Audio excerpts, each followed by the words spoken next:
Good evening, everybody, and welcome to Modern Day Debate. Tonight we're going to be debating, is the Quran scientific? And to start us off, we have Nadir. So, Nadir, the floor is yours for 10 minutes, and thank you so much for being here. Well, thank you, and welcome, Mark. There's very few people would be sitting in Mark's position, especially among the atheists, because a good number of them are already convinced with a lot of the Quran and science narrative. And I open up my debates with this every time, and now I have living proof here. Mark Reid, who has accepted from the last debate, which I did, the Quran and Prophet Muhammad corrected six scientific errors in the Bible. Although he says it's not miraculous, but here's my point. That's why, the people with a bigger YouTube channel, they're not going to challenge the Quran and science anymore because it has done catastrophic damage to their careers. And they don't want their YouTube followers to know they don't have good answers. And that's exactly what we're going to see tonight, that this Quran is a scientific miracle. And so I don't want to just keep bragging and trash talking. I want to get into the actual arguments which atheists agree with and run away from. So one of the scientific miracles, which I will not talk about today, is because my opponent already agrees. See, I have been saying this all along. They already accept this, that Muhammad corrected six scientific errors in the Bible. How this relates to atheists is just a book. It doesn't matter if it's the book of Aristotle or it's the Bible. The question is, how could a man do that? He's going to offer some really ridiculous theories like, oh, well, you see, he was just doing research and things like that. All of that's going to be squashed tonight. So let's get, I'm just going to share my desktop and let's look at these verses which agree with modern science. I'm going to go ahead and share my little desktop over here Yeah, in it's just a ready for you second. when you're ready. Okay. Um, okay. Second. I have a little bit I'll of pause technical your issue. timer while you Okay. bring that up. Okay. Yeah. Now I think I'm ready. Here we go. All right. Okay. So let's talk about, um, you know, what's this article which I have up in front of you. This is from the Stanford University article. What can we say about dead sperm is that it determines whether a baby will be a boy or a girl. So surprise, surprise. It is actually the male sperm which determines the gender of the baby. Now, this wasn't known, hundreds of years ago. In fact, when you look through history, you look at what the ancient people said. They said stuff like, for example, I'm just going to quote Aristotle over here. He believed the male is characterized by an abundance of superior element fire. That's how you get a male baby. Romans and hypocrites said, the male offsprings come from the right side of the male and the female from the left side. So I'm just showing you what the people of past said about these things. Ibn Taymiyyah even said, well, there's has no natural cause. And the list goes on. So now what's shocking is if Muhammad was just copying from ancient sources as what Mark would have us to believe, he would copy or something along the lines of these scientific errors, which we find over here. Let us go to chapter number 54, verse 45. It says over there, and it is he who created the two mates, the male and the female. So it's now talking about gender from a sperm drop when it is emitted. Did you see that? This is in complete harmony with what we are finding with modern sciences. So why didn't the Quran, if the Quran was just, well, just talking about all of humanity or something like that, why wouldn't it say that? Why would the Quran specify the male and the female from the sperm drop? So that is in line with what we know today from modern science. Now, just because we find one or two verses agreeing with modern science, we shouldn't just jump to the conclusion that it is a scientific miracle. So what should you do? You should call the cops. What cops stands for? It stands for, well, it could be a coincidence. Maybe it's just a luck or some poetic expression. Maybe it's the O stands for it was observed. Maybe it was plagiarized. Maybe Muhammad himself was a scientist. So, so what we are going to find over here is that COPS is not going to explain the scientific miracles or the scientifically correct statements in the Quran, because for the next reason which I'm going to show you is that they appear in triplets. That means three scientifically correct statements on the issue of marine biology. Let's take a look at that. So really, the scientific miracle is in the frequency of it. It's in the how many. I mean, if it's just like one or two, yeah, you can call the cops and you can explain it away. But when you see it happening again and again and again, you can't call the cops on that anymore because those explanations don't make any more sense. So let's take a look at marine biology. Three statements about marine biology.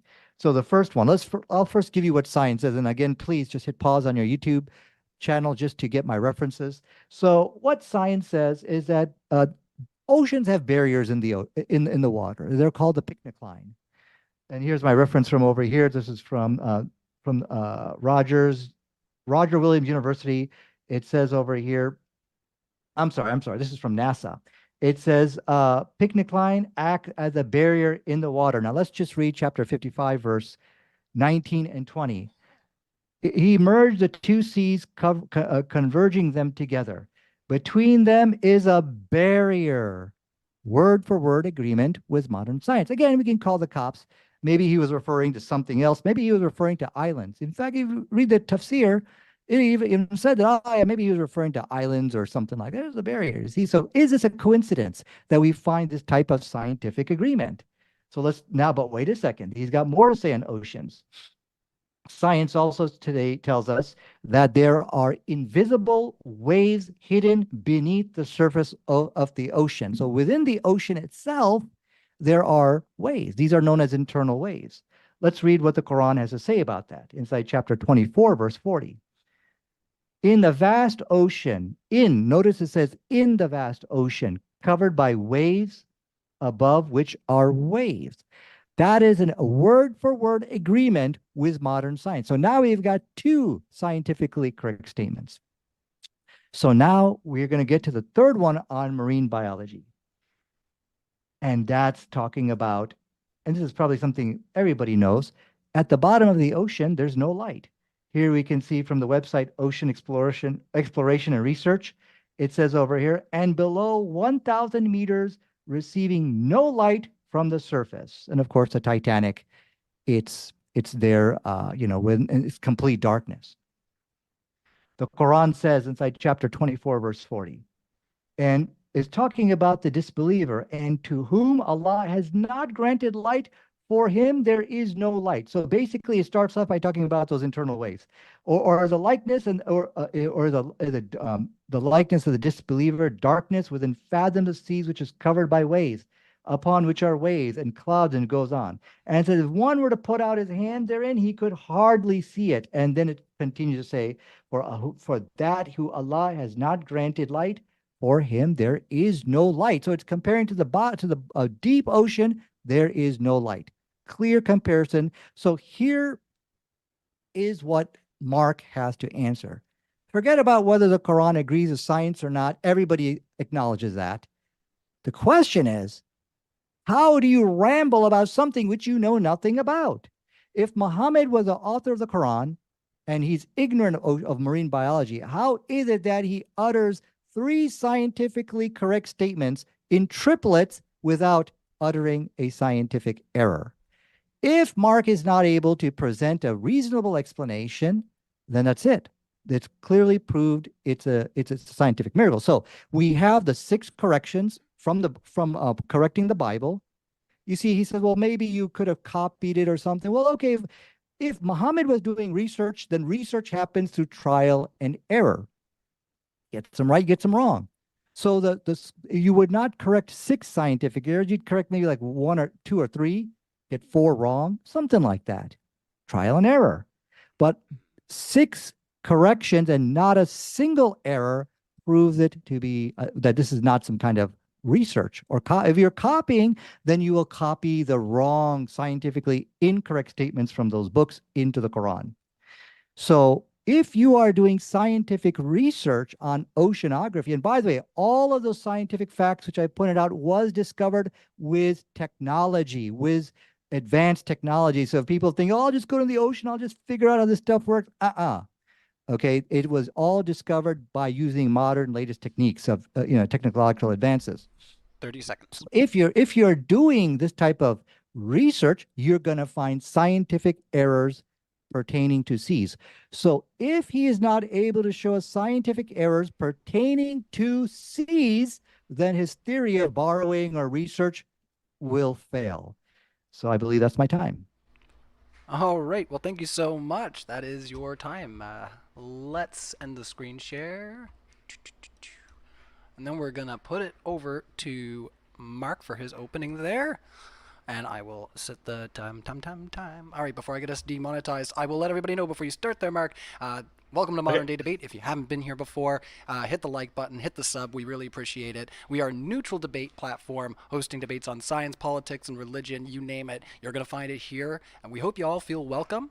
And let's kick it over to Mark's intro. So, Mark, 10 minutes on the floor. Thank you so much, Ryan. And thanks to you, Nadir, for participating in this debate. The topic is the Quran scientifically accurate? Sorry, and I'll be taking the negative position. The reason why hang on a second. Oh, there goes my screen. Okay.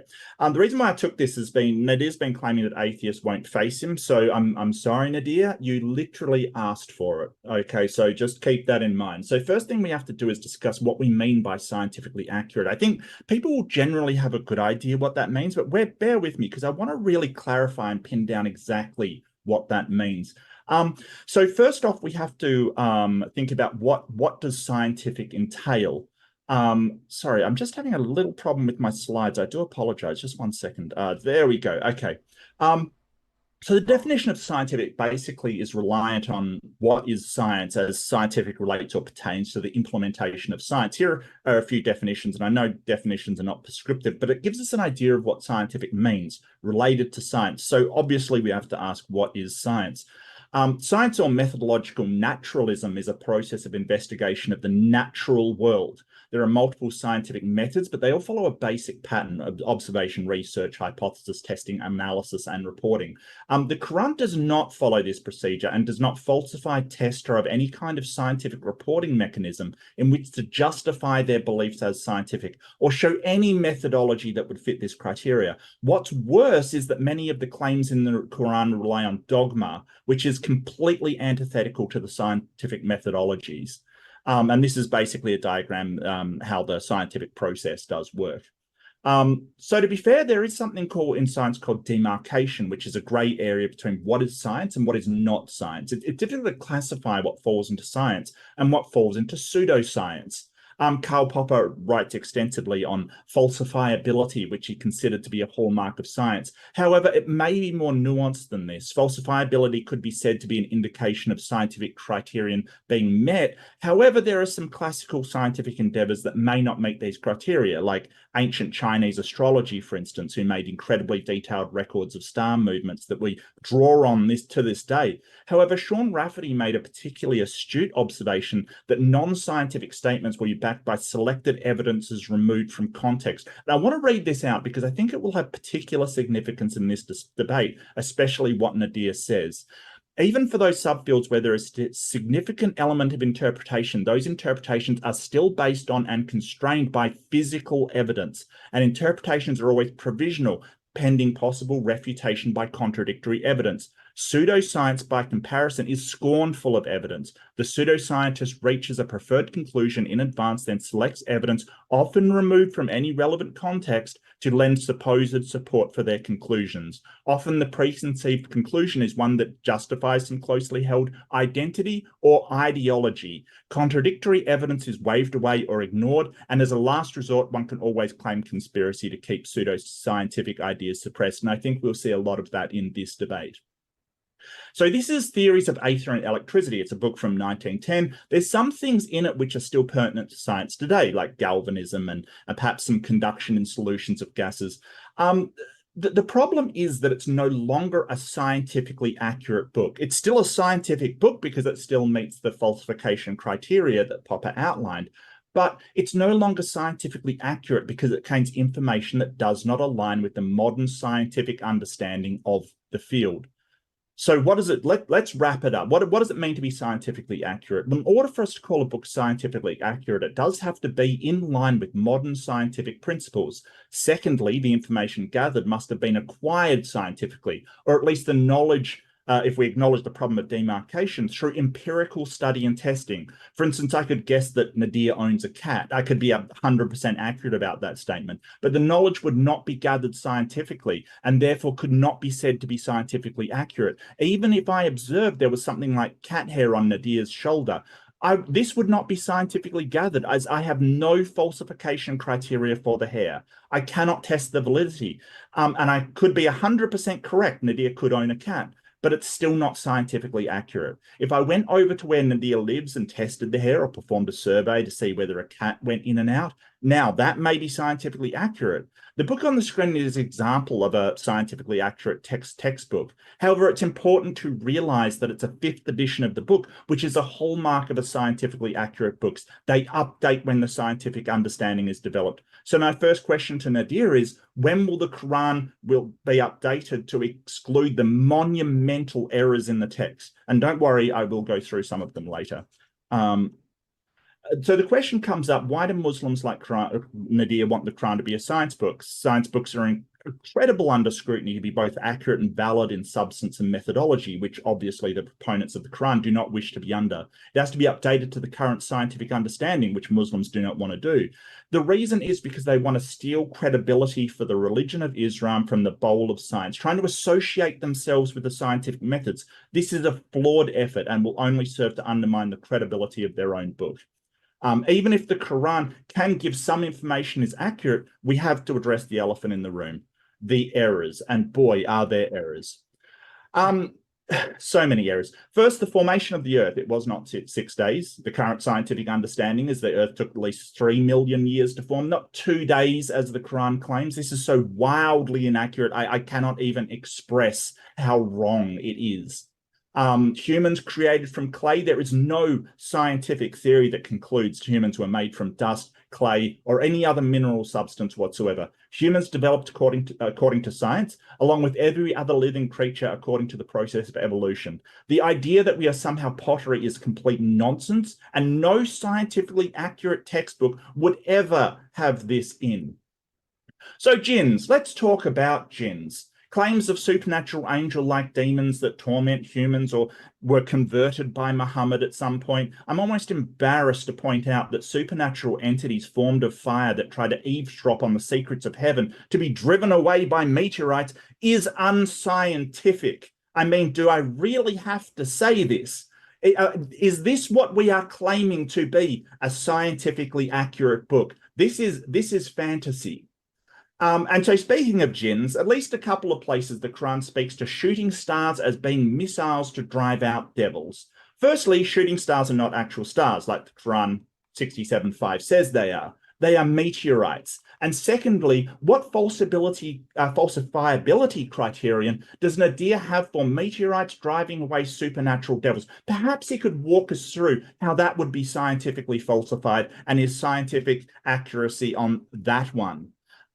So a few here. The Quran talks about semen being produced between the backbone of the ribs. Any medical student that describes semen as coming between the backbone and the ribs would receive an instant fail on their anatomy exam.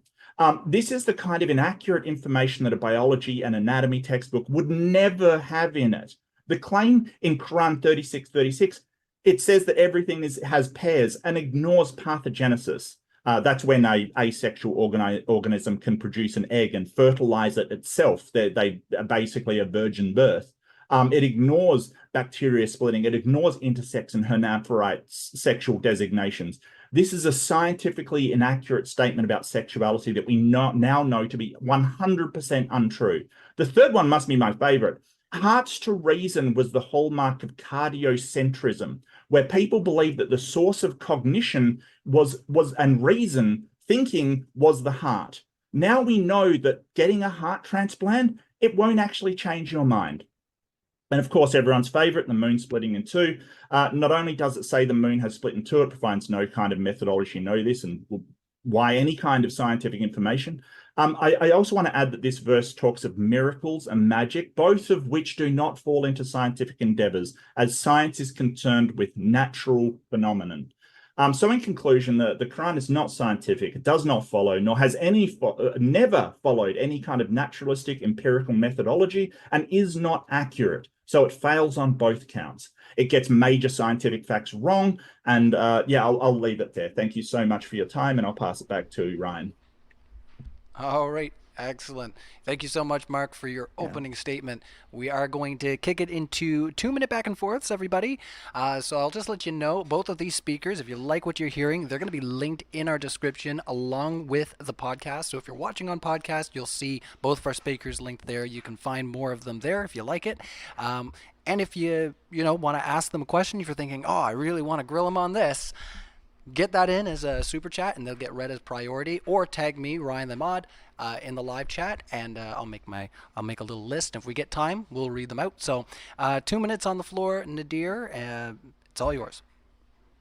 Yeah, as I have already mentioned to you in the beginning, he will have no response for the scientifically accurate statements in the Quran.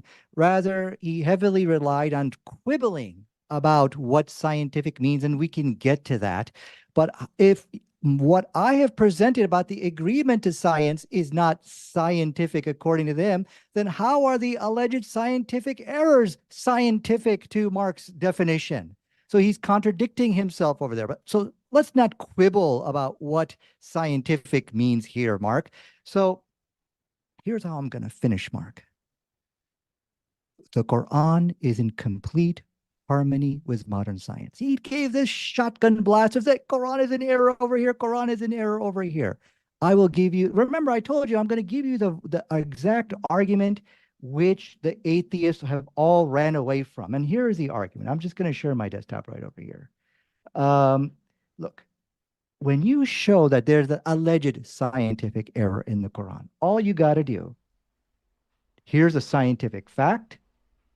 I'm sorry, what people of the past have said about, inaccurately have said about science, show the verse, and then give us an article.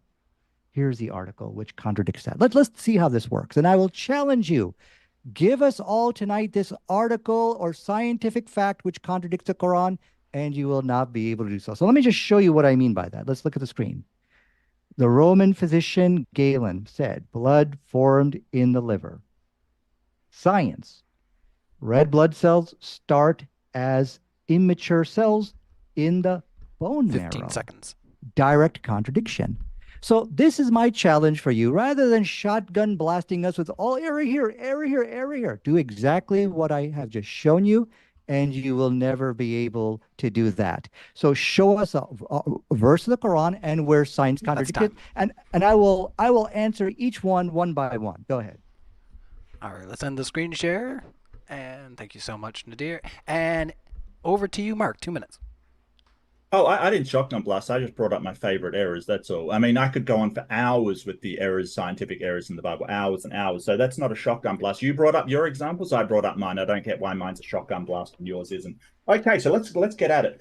So I can point out an error that you made in the ones that you read out as proof. You said that Allah has not granted light. You can hardly see it at the bottom of the ocean. No, you can't hardly see it. You can't see anything at all. Light does not reach down there, Nadir. It is inaccurate. It may be scientific. We don't know what Muhammad did to get the information that he got because he hasn't documented any kind of methodology for reaching his conclusions, and that is what makes it unscientific. You didn't listen to my introduction, unfortunately, because I also said that things can be right and not scientific. Things can be scientific and not right. I pointed out a book that was scientific, but it was not right on the eighth A. It was incorrect and is not scientifically accurate. So you have to argue that things are both correct and scientifically acquired, those two criteria, and I outline that directly. Now, you're sort of pointing out that people 400 to 500 years before Muhammad's time made an error. That's basically what the nub of your argument is. So he's had 400 to 500 years of knowledge accumulated by humankind in order to correct the error.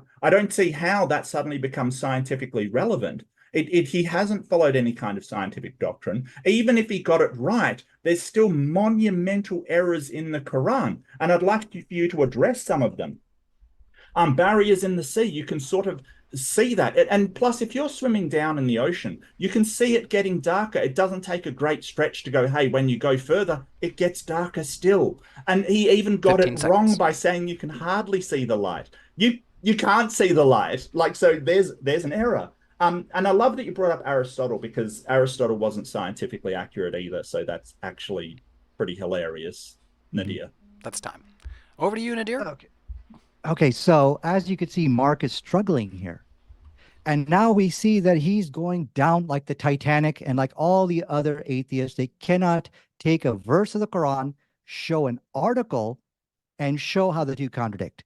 Now, he's bringing up all these issues, what's scientific, what's not, barriers, like one issue at a time. I'm an old man. But what I am trying to show everybody, he's panicking tonight. He's panicking. He knows that there's clear agreements with modern science.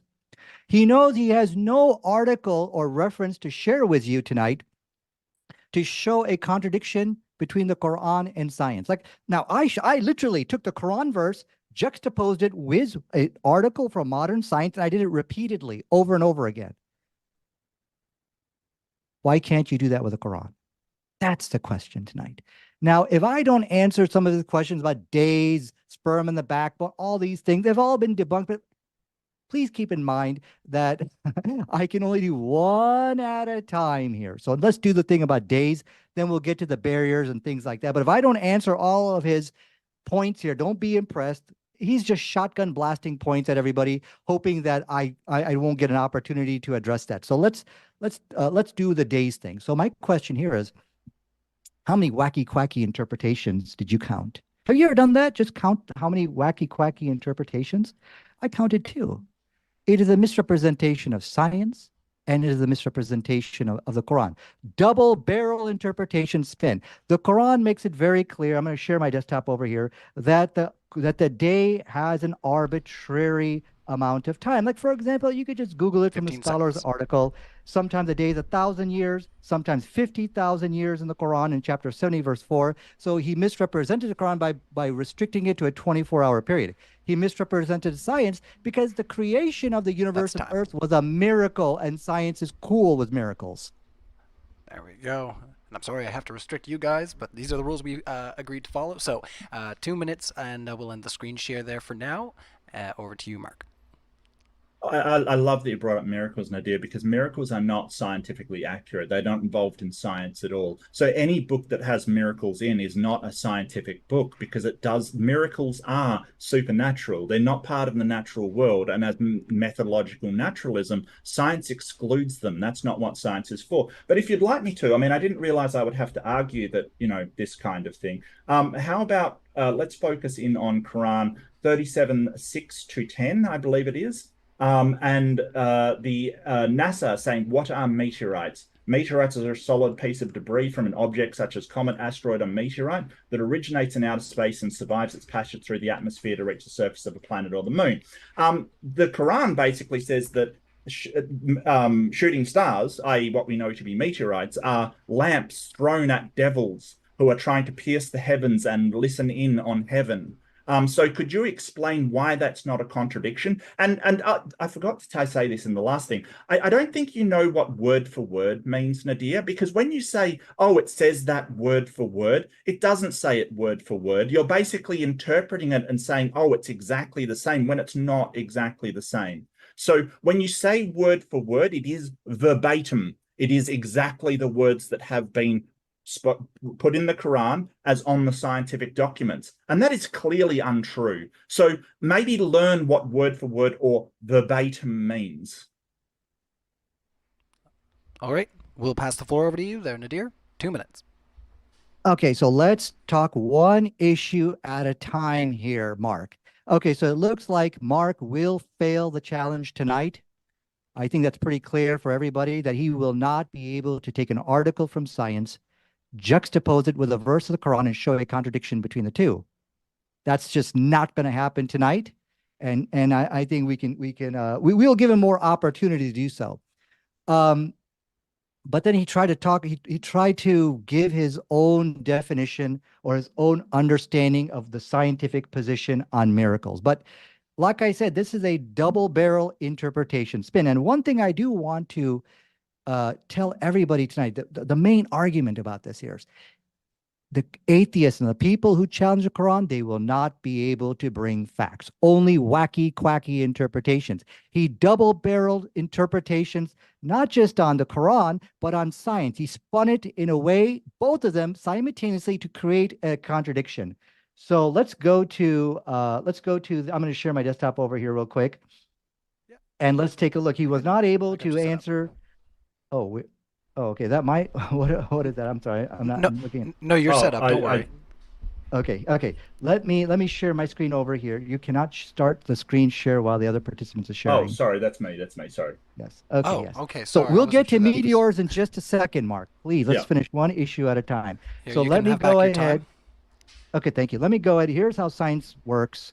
From the article, how the scientific method works, from how stuff works. This place certain topics beyond the reach of scientific method. It's beyond the reach. So if something is a miracle, we really don't apply the scientific method to it. Only fools do that. They might do that at the Atheist Academy of Pseudoscientific Excellence, but that's not how science works. Science cannot prove nor refute the existence of God or any supernatural 15 entity. seconds. So he misrepresented science, and he has also misrepresented the Quran. So it looks like you have no defense on the number of days. You said days was only 24 hours in the Quran. Obviously, that's not true, and you misrepresented science. Once you cannot defend the day issue, let's get to meteors, and I'll deal with you on that. All right, let's end the screen share for now, and we'll kick it back over to you there, Mark. Okay. Don't mind Well, me. we were only doing one. Sorry, we were just doing one topic at a time. We were talking about meteorites, and you sort of avoided it. I'll talk about the day thing. So remember, I said earlier that you'll notice pseudoscience will take things out of context and breathe interpretation into them. So it is interpreted that the 2 days means X amount of time, but that's not a surface reading of the text, which does have to happen in a scientifically accurate book. Nadir says I can't put two articles side by side. Here is where it says we have dawned with an adornment of stars, their protection against every rebellious devil. I mean, so unscientific, it's ridiculous. I wouldn't think I was going to be arguing that devils are unscientific today, but here we are. I don't know what happened. Repelled, and for them is a constant punishment, except one that snatches some words by theft is pursued by a burning flame piercing in brightness. This is talking about shooting stars. And their protection against devils. And here is meteorites in NASA. I don't know why I have to do this, but apparently we're going to be arguing if devils are actually repelled by meteorites or something. Now, notice in Nadir's thing when he brought it up, it says that God is outside the purview of science. I never said that science disproves a God. I said that science doesn't deal with a God. And therefore, you cannot have a scientific book that talks about a God because it falls outside, and miracles fall outside of science. So Nadir apparently agrees with me. He just says that, hey, because it falls outside the realm of science, it automatically has to be considered scientific. I don't know why that would be the case. It is not scientific in the slightest. And so he has, in fact, gone ahead and proved that a book of miracles and God and all of these supernatural things is, in fact, unscientific because science doesn't deal with those kind of things. That's it. I'll pass back over. You got it. Yeah. What are you, Nadir? A book, a book which talks about gods, devils, heaven and hell. This is all, according to him, unscientific. Look, I have already conceded tonight that the Quran is in contradiction with atheist pseudoscientific quackology. I'm admitting that tonight. But from a scientific point of view, it's perfectly fine if you want to believe in gods, goddesses, heaven or hell. They don't take a stand on that, okay? So we have to make the distinction between what is atheist quackology and what is modern science. They have a, and don't confuse the two. So, okay, you weren't able to defend, you were pointed out that the day could be 50,000 years, it could be 1,000 years, it could be a 24-hour period in the Quran. He wasn't able to refute that. And miracles and science and talking about gods and goddesses, whatever, from a scientific point of view, they're not going to challenge that. That's fine.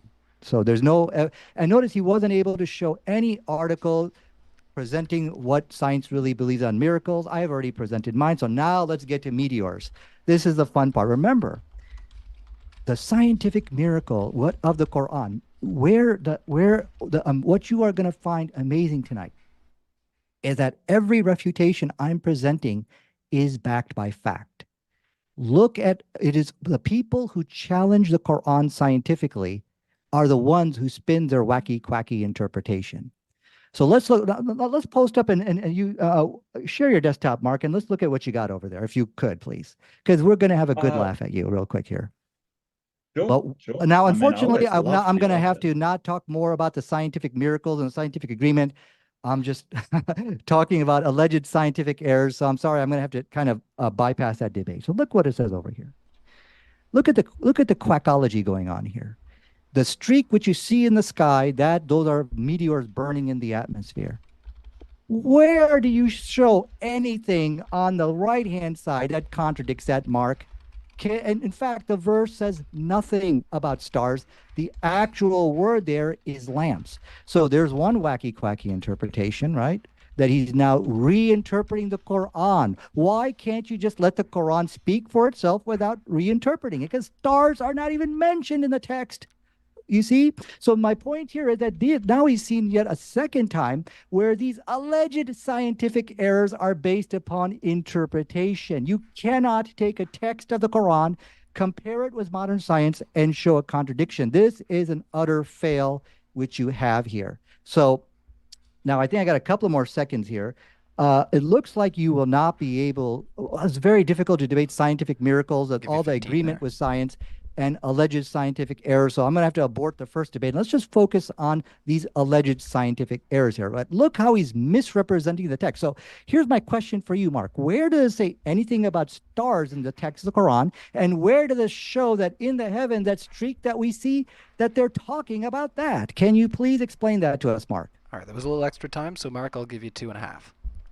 Thank you. It's really odd that you're sort of talking about scientific crackology and all of this kind of stuff. I mean, I understand that that's your rhetoric, but I've brought up scholars like Karl Popper, who's been very, very influential in the philosophy of science. I've brought up other people who have sort of talked about pseudoscience and the places that they go to when they go to not dealing with empirical evidence and instead go for interpretation and excusing away what it says. I mean, I absolutely love that you say, hey, it's not stars in the sky, it's lamps in the sky.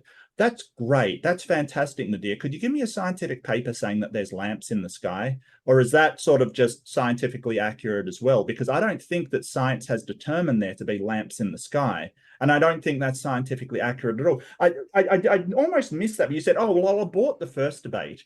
Are you basically conceding and saying, hey, this debate's off? Like, what are you saying, Nadir? It's very, very strange that you're saying, well, I'll abort the first debate and go to what I really want to argue. You're basically conceding the entire debate, saying, hey, I don't want to talk about this anymore. Well, I'm sorry, that's the title of the debate. So if you want to debate, we'll be talking about the scientific accuracy of the text, which the Quran is scientifically inaccurate, as I've pointed out many, many times. This is just one example, and I can go through some others if you'd like. That's no problem whatsoever. And how they disagree with scientific articles about that thing. And maybe you should give us your definition of science. If you're saying that I'm using an incorrect one about methodological naturalism, maybe you should give your definition of science and what is scientific.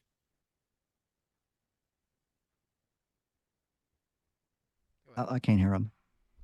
Go ahead, Nadir. Oh, I'm sorry. Yeah. Yeah, he passed the clock over. So yeah, 2 Mark. minutes. Mark, can you post what you just had there? Let's do one. The reason why I'm not talking about the scientific miracles in the Quran is because I'm bogged down by addressing your other claims. I'd love to talk about it, but I can't do both at the same time. So let's first finish these alleged errors. Can you please post what you just had on the screen? Because I want to read it to you. Okay. Share your desktop again, Mark. Let's see if the Quran is talking about the streak in the sky and is saying that's a star. Let's see if the Quran really says that. Okay. I mean, I think we're like Mark, getting me to share my screen again and again please? is kind of really obnoxious. It has been a lot of screen shares. We're going to try look to what it mitigate says. it from Indeed. here. Right. Okay, let's look at the verse he's highlighting here. Let's see if it's talking about the streak in the sky that sometimes we see at night. It said, "Indeed, we have adorned the nearest heavens." I'm sorry. I'm sorry. Let me read this again. Indeed, we have adorned the nearest heaven with an adornment of stars. Okay, and actually, the word there is kawakib. It could mean star, planet, but let's just go with stars. Okay, no problem. No problem. Where does it say that the streak in the sky that is referring to the streak in the sky that everybody looks at? Not everybody. We can see that. Obviously, this is a big fail. The Quran is not talking about the streak in the sky, which we are looking inside at nighttime. So I see no contradiction between the scientific article you posted and the Quran. They are talking about two different things.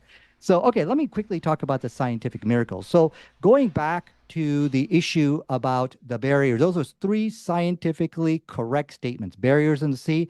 He says, well, you could just observe it. No, that's invisible. The text of the Quran did say that the likeness of the disbeliever is like for a person who has no light, referring in the sea. Scientifically correct again. And that's a triplet of scientifically correct statements without error, which Mark was not able to explain.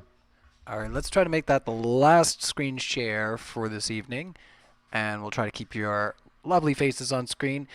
We got quite a bit of debate to go, so if you haven't already hit the like button, do so, and we'll once again be doing a Q&A at the end of all this, so get your questions in, and let's keep her rolling. Over to you, Mark.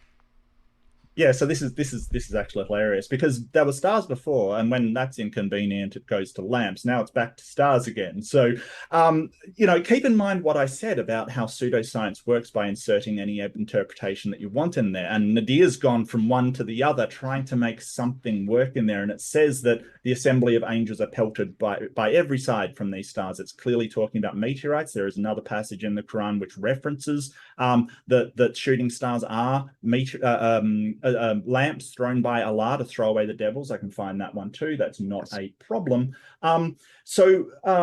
He's gone back to barriers in the sea. Now, what does that actually mean? Does it mean that there's a barrier between the salt water and fresh water, as some Muslims say? Is it a barrier underneath the water? We don't know. We don't know because it's not clear. It's unscientifically unclear. It doesn't explain what the barriers are. It doesn't explain what methodology was used to find this information. All it says is there's barriers in the sea in quite a poetic way. That's great, but it doesn't actually say what that barrier is, where it exists, and what it comprises of. It has no information whatsoever to say on it. So the idea that that is correct, it has to be interpretation to make it correct. And I've heard multiple different interpretations address multiple different scientific facts before. What this is a post hoc rationalization. It's finding a scientific fact, going back to the Quran and saying, hey, I can make this work. I can fit this into the scientific facts. Scientific miracles has absolutely no meaning. It's an oxymoron because, as Nadir pointed out in his screen share, the science does not deal with gods and miracles. So for him to say a scientific miracle is just a nonsense proposition. It's an oxymoron. It's a contradiction in terms already because science doesn't deal with miracles. He also avoided, just quickly, he didn't give a definition of science. So Nadir, I'm going to hold you to this. What is your definition of science? Please do give a definition because you say mine's wrong. Over to you. Okay, to the moderator, I think sure. We have a lot to share on our desktops. Can we continue sharing our screens? Is that okay? If we could have just like a period, maybe I would just ask like a period where we just keep ourselves on screen, like maybe another 10 minutes of just like back and forth, just so that our audience, like I said, gets the image. On the podcast, it's not going to matter regardless. So okay. Yeah. Okay. So sorry. Yeah, I'll just start my 2 minutes. So it looks like that was an epic fail from Mark. I asked you to show an article, which contradicts modern science. I mean, you keep rambling, lamps in the sky, and it's like this, and it's like that. Look. You need to show a verse of the Quran, show an article from modern science, like how I did, okay, and show a contradiction between the two. You were not able to do so. That was an epic fail we just saw tonight of you trying to. You have misread the Quran the second time. First, you thought that the Quran was only talking about 24-hour period of day. Then you started talking. Then you misrepresented that.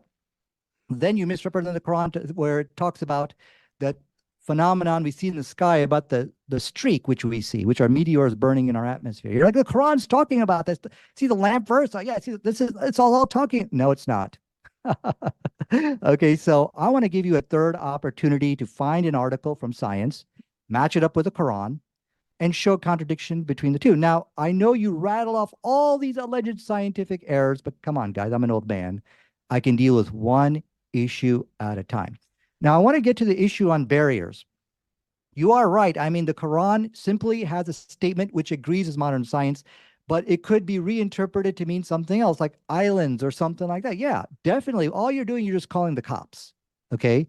So the issue here, which I want to point out to you, look, the verse can have two interpretations. You can say it could refer to islands, let's just say, or it could refer to the picnic line, if we are which is that barrier in the sea, which science is talking about. It could be either one. And the scientific miracle is that you just can't make that conclusion based on that one fact. But when you see a consistency of it, it's about recognizing a pattern that one of the valid interpretations of the verse does agree with modern science. And you can see that pattern in the 10 seconds. Quran repeatedly over and over again. So, yeah, certainly you are right. You can reinterpret it to mean something else. But where you are wrong and where you are going to be defeated tonight is by denying that there's a clear pattern of this type of behavior in the Quran, That's where time. one of the interpretations does match with science. Thank you so much. All right, over to you, Mark. 2 minutes. Okay, well, I mean, Nadir's asked me to share things again. I don't think this is 100% necessary. I think it's just sort of, filibustering and rhetoric on Nadir's part. But I can show you where the Quran says that man was created from pottery, and I'll show you thousands of articles on evolution, clearly showing it to be absolute nonsense. So, I mean, I can do that, but I think we can all agree, and I think, because we don't want to just continually share screens, that man created like that of pottery and from clay is not like, I can show you papers, scientific papers that say that that is not true. You're sort of expecting me to show you, hey, the Quran is wrong in a scientific paper. And like I said, miracles and stuff is not in the Quran. Now, we're not sort of discussing whether something's accurate. We're discussing whether something's scientifically accurate. And that's important because, as I pointed out in my opening, and I think you completely ignored, I could say, hey, Nadir trims his beard. Right. I could say that because I look at you and I see a neat beard. I could make that sort of extrapolation, and I would say I could be 100% correct about that. It doesn't make it scientifically accurate. It doesn't. I have not performed science as in the methodological naturalism in order to analyze whether that event actually occurs. You might just naturally have a very neat beard. You might not, there could be a number of ways I could be wrong. But even if I am right, it doesn't make it scientifically accurate because there is no methodology that falls under the scientific purview. And again, you haven't given your definition of science. Give your definition 15 of seconds. science. Stop dodging. Over to you, Nadir. Okay, so we are going to see there's going to be another epic fail tonight of Mark trying to find a scientific article and trying to show a contradiction between that and the Quran. Now, here's my point. I was able to show agreement between the Quran and modern science. I showed a verse of the Quran, then I showed the article, and I showed where the two agreed, word for word, like the barrier in the sea. That's word for word agreement. Why can't you do that with the Quran? That's the question tonight. That's where the miracle is. That's where the big win is. Quibbling about what is science and stuff like that. Okay, I will give you the Cambridge definition. It says over here, relate something which relates to science. Simple, something which relates to science, that's scientific. But the big elephant in the room here tonight is that there are verses in the Quran, and we talked, one of them actually I was referring to about how the human, gender determination by the sperm, that is mentioned in the Quran, okay? That is undeniable. It is a consistent pattern of making scientifically correct statements. And yeah, you could say, okay, let's reinterpret that to make it mean something else. It could do that, sure. But the question is, one of the valid interpretations is agreement with science. So there's a pattern of this behavior in the Quran. So it's a frequency. The miracle is in the frequency, not in the individual occurrence. Individually, you could maybe you meant something else by that. Sure. So let's get back to the issue which you are kind of referring to about the man being created from dust. That's perfectly fine to say because this is talking about the creation of Adam. Adam was created by 15 God. seconds. This is another miracle, and we don't apply scientific method to miracles. And I know at the Academy of Atheist Pseudoscientific Academy for Excellence, they do that, but that's just not what the rest of the world does. So this is in complete harmony That's with time. modern science by saying Adam was created from dust. All right, over to you, Mark. 2 minutes. Yeah, so it doesn't say word for word that there's paraclines or barriers in the sea. It says barriers in the sea. It doesn't say word for word. So again, you've misquoted what word for word means. Word for word. It doesn't mean like it says barriers in the sea, so that equals the scientific understanding of the like you don't know what word for word. You keep using that word. I don't think you know what it means. Look, I mean, I love that you brought up the sperm because, in actual fact, and as it says in the Quran, that it makes a blood clot, and then Allah decides the sex of that blood clot. And I can find the verse for that as well. And I did bring up how the formed from clay does not match evolution, and the whole point is that evolution says that that's how humans came about. Any humans. So there is no Adam or Eve in the evolutionary history. It's not there.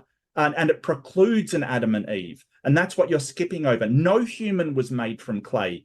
Any human. Like, I can't believe that you're actually saying, well, no, it is scientific. It's saying the first humans were made from clay. That is not what science says, Nadir. I'm really sorry, but I brought up the article about human development from evolution, and it does not have clay nor dust anywhere in there. It is a contradiction with science. I will again bring up, you did not define the word science. You basically said scientifically is related to science, but you didn't actually define science in any way, shape, or form. Again, you're dodging. You're just avoiding the issue. That's 4 times now I've asked you. You're still avoiding. And I'll bring up that the Quran says that the sperm, it makes a clot, and then Allah decides the sex of the baby. We know as a fact that medical researchers know as a fact that at conception, the sex of the birth is of the child is decided, not in a clot, and Allah isn't involved in any way.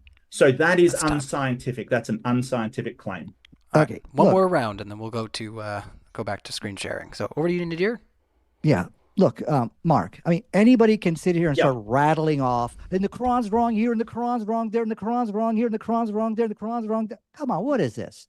Bring up one issue, bring up one verse, bring an article, and show the contradiction between the two. You will not do that, okay? This modern day debate is a graveyard of atheists who try to do what you are doing. Okay, now, please try to understand, I'm not a Superman over here where I can just jump on all these alleged claims. Oh, it's wrong over here. You see, it says clot. And at conception time, you see, that's when it's really the baby's born. And give me a break. This is ridiculous. You're panicking, Mark. You are panicking in tonight's debate because you know you cannot show a clear contradiction between science and the Quran. Now, let me show you the word for word agreement on barriers. I don't know if I'm able to show my screen, but I will just read to you what I have, and then I will show it to you. Look what science says. NASA's website over here. Picnic line, which is that acts as a barrier. Quran, talking about the seas. Between them is a barrier. Word for word agreement. That's what I mean. So there you go. You see, I slowly put the two together. And if I can share my screen, I can show you. I can take an article of NASA. I can take a verse of the Quran and show the agreement between the two, but you cannot do that with the Quran. Well, I mean, I'm sorry, you cannot show a contradiction between the Quran and science, like the way how I'm showing agreement. I think that's a question which we need to ask tonight. Why isn't Mark able to do that? 15 seconds. Why? Why was the first issue of the epic fail about the streak and all that nonsense which he was trying to produce here tonight? So the question about what makes the Quran a scientific miracle, yeah, I mean, the barrier could, if we just look at this one verse, we could say, okay, maybe it's talking about. That's time. Oh, I'm sorry. That's all right. Yeah, and honestly, I have no problem going back to screen sharing, but I do find it is a lot easier to focus on what people are saying when there's not too much going on the screen. But like I said, for the podcast, it's not going to matter either way. So over to you, Mark. 2 minutes. Yeah, well, I mean, Nadir keeps saying, hey, show this on the screen kind of thing. I think that he's just sort of trying to obfuscate, and I can show it on the screen if we are allowed to screen share, where, it says that Let's go you for want it. that? It has been 10. That's what I said. So yeah. If you want to go ahead.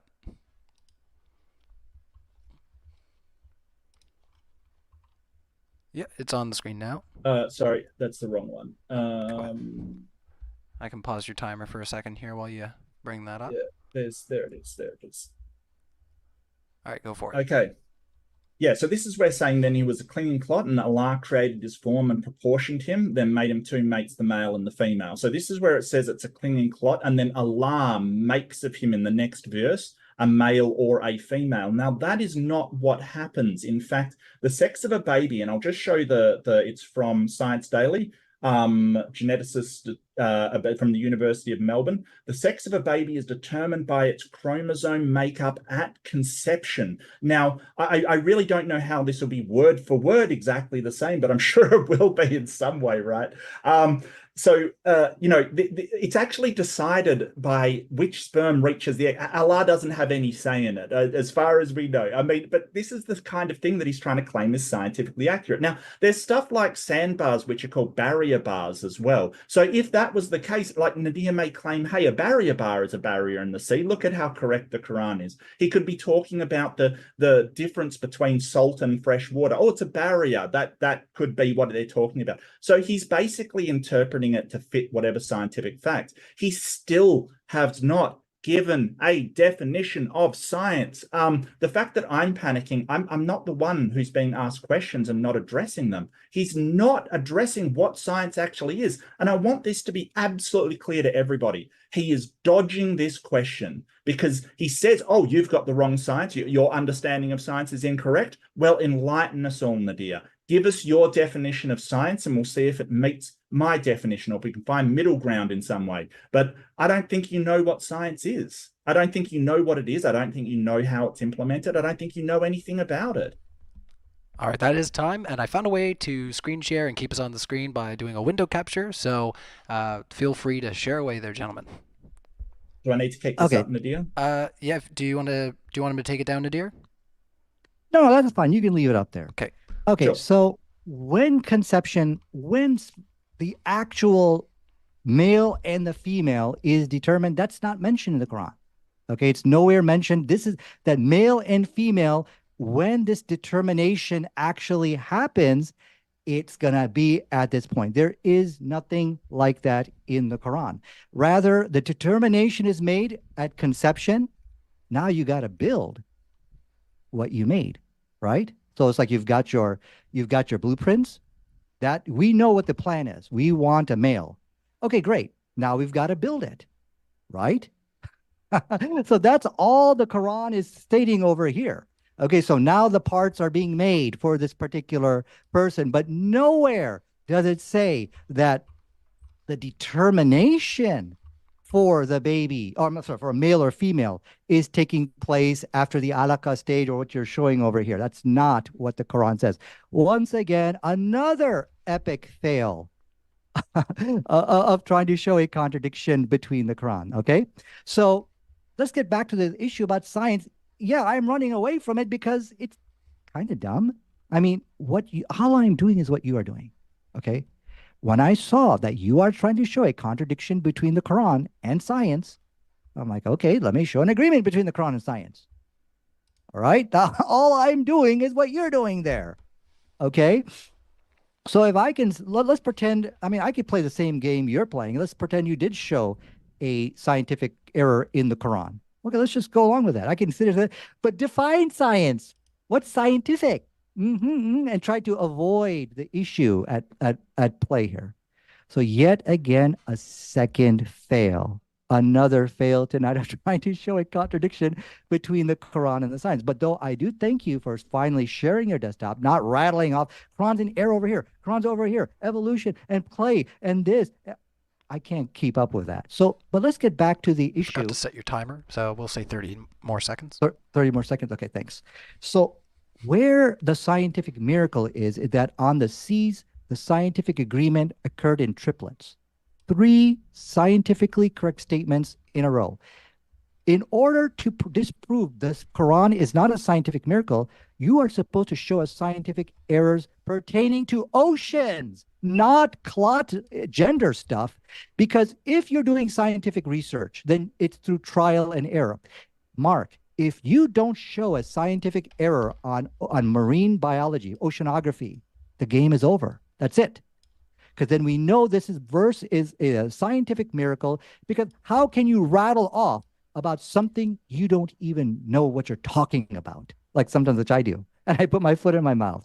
So that's where the scientific miracle is. You made 3 scientifically correct statements and you didn't make an error. So the scientific miracle is not really in the agreement, but in the fact that you didn't make an error. That's where the miracle is. And that's what Mark is failing to show.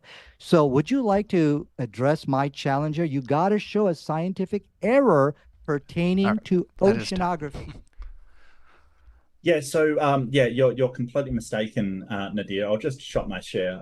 You're completely mistaken. The topic of this debate is not, is the Quran scientifically accurate on oceans? That is not the topic of the debate. The topic of the debate is the Quran scientifically accurate? So your thing of, oh, well, you have to do it on oceans is complete nonsense, absolute nonsense. I don't have to show a scientific error on oceans. I just have to show a scientific errors. That's all. That's absolutely all.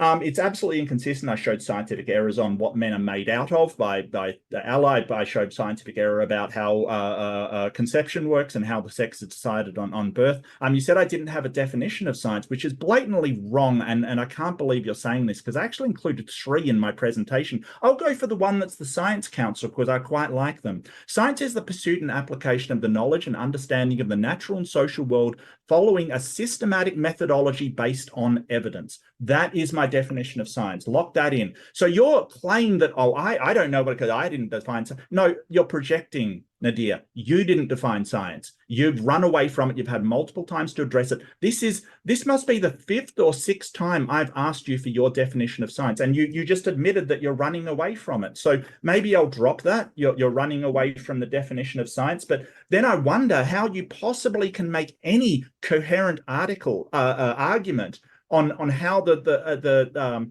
Quran is scientifically accurate if your definition of scientifically is pertaining to science and you don't know what science is. How can you make any argument on that? Like, you seem to say, well, I don't know what science is, but the Quran has it. I mean, that is the most ridiculous argument that I've ever heard. I'm really sorry, but that is terrible. 15 seconds. I'm sorry. Over to you, Nadir. Yeah. So, I mean, you're quibbling about what science is. The definition I like to follow is science is that which the scientific community agrees on. There you go. You've got your definition. But all that is irrelevant to the fact that, yeah, you do got to show a scientific errors pertaining to oceanography. That's it. It's over. It's game over for you. It's tap out if you don't. The reason why is because the scientifically statements which we find in the Quran, that there are barriers in the sea. There are, internal ways in the ocean. We find no light at the bottom of the ocean. I mean, this is all, we find verses in the Quran which agree with these scientific facts. How can a man rattle off scientifically correct statements and not make a mistake? If Muhammad was doing research that occurs through trial and error, of course, we know he can't be doing that because it takes modern day technology to do those type of things. So we can rule that out. We know that he's not doing research because he would have made an error, which you are not able to show. And there are no scientific errors pertaining to oceans or anything like that in the Quran. So then we know it's not research. We know it's not guessing. You just can't guess all these things. That leaves one explanation, that this is something which is supernatural or inexplicable. We have no good natural explanation how a man can rattle off 3 scientifically correct statements without making an error, and then talk about how that the sperm determines a gender, and then talk about correct 6 scientific errors of the Bible. And I have so many more scientifically correct statements, but I have enough to seal the deal, to conclusively argue my case that the Quran is a scientific miracle. And Mark has no good explanation for the agreement between science, in which he actually agrees that the Quran corrected 6 errors of the Bible. He has no explanation for that. Over to you, Mark. So a definition of science which the scientific community agrees on, I think that's a flawed definition. I'll explain why. It's because automatically evolution would be true. Automatically other things would be true that you probably disagree with.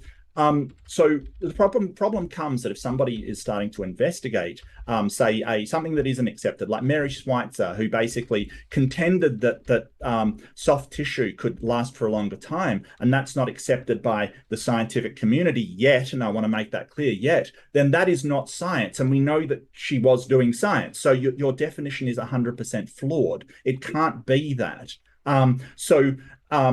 Yeah, you don't need modern scientific methods to do science. Aristotle back in the ancient Greek days was doing science. He might not have been accurate about everything, but he was certainly doing science. So, Pythagoras was doing science. You don't need modern scientific methods in order to do science. You just need a empirical methodology that is according to the scientific methods, and they certainly were using that. It's just a shame Muhammad never used it because it's very, very effective in finding things out. Oceans, I don't know why you're on about oceans again. I already pointed out as well, just because you seem obsessed with oceans, that the Quran says that you hardly see anything at the bottom of the sea. That's not true. You don't see anything at all. Light does not actually reach there. So hardly is not a word that should be used there. It's scientifically inaccurate. There you go. There's your ocean debunk.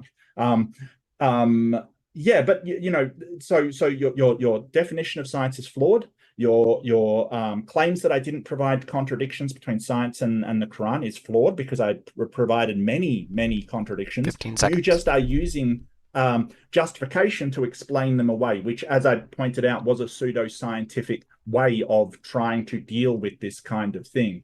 And then you'll go to conspiracy and all of this kind of stuff next. Thank you. All right, over to you. Yeah. Okay. So, I think where you failed, Mark, which we all saw. I mean, we all saw this happen. You tried to produce an article, and then you tried to show contradiction between the article and the Quran. You failed by the streaks in the sky. You thought, oh yeah, you see, the Quran's talking about that. No, it's not. Then you try to show that the determination of whether it's going to be male or female, that's in the verse no, it's not talking about that. It's talking about making the parts now. Okay. So you failed there. I want to have some more fun with you. Can you please show us another one of these contradictions between the science of the Quran, between the Quran and some scientific journal? We've seen whether 2 or 3 fails, unless I'm forgetting one. And I'm actually having fun with those. But here's my point. You will never be able to do that. You will never be able to show a contradiction between modern science and the Quran. Now, did I address all of the points of Mark? That the Quran's contradicting here, the Quran's contradicting there? No, I can't catch up with all that stuff. Okay? I can do one at a time. Now, the issue, you said, no, the Quran is wrong because it says you can hardly see it. Let's read the verse very quickly over here, okay? It says over here, and to the darkness for some upon the one who puts out his hand, he can hardly see it. And it compares. This is what he's talking about. And to he whom Allah has not granted light, for him there is no 15 seconds. light. It compared the bottom of the ocean with no light. But there is a point in the sea where you can actually see it. So there's no error over there. Come on, what are you talking about there? So the issue here is the sea miracle, I think, has sealed the deal. 3 scientifically correct statements about oceans without making an error, I think, rest the case. No more needs to be said about the scientific miracle of the Quran. All right, 2 minutes. Show us another mistake, Mark. I was having fun with that. Show us another article and where it contradicts science. Could you do that for us? All right, over to you. Yeah, sure. I mean, I could do this all day, to be honest with you. Do it. We're having fun with that. Show the article and then show the Quran. Could you just repeat again why there is no light at the bottom of the ocean according to Quran? Well, it doesn't say why. It just says it compared. It made a comparison between the sea. Do you need me to read it out? Do you need me to actually go and find it? Yeah, go ahead. No. Show us some scientific error. Show us some scientific error in the Quran. Okay, so you're not going to actually be sort of Mark, honest. I want you to show us a scientific error. Show this the scientific journal and the Quran, and let's see the mistake between the two. Come on, we were having fun with that. The Quran says that there's no light at the bottom of the ocean because Allah has not granted them light. Is that correct? No, that's not what the Quran said. Well, what the Quran actually did, it made a comparison with a disbeliever that it said that his is it's like the actual verse says, it says the darkness within the seas which covered by waves upon waves, over which are clouds, darkness, some and some of them upon others. When one puts out his hand, he could hardly see it. And to whom Allah has not granted light, for him there is no light. So what Right, the thank you. Quran did Thank you. compare. Yeah, Yeah, yeah, yeah, I'll yeah. take the rest of my time now. Thank you. Yeah. Okay, so we're I going back haven't to started screen your share time, because to be. Nadir is absolutely like seriously. I don't know why I have to share this again That's what and I was again saying. and Let's again. try to go Right. with the flow, everybody. But let's go into the timer. So 2 minutes, Mark.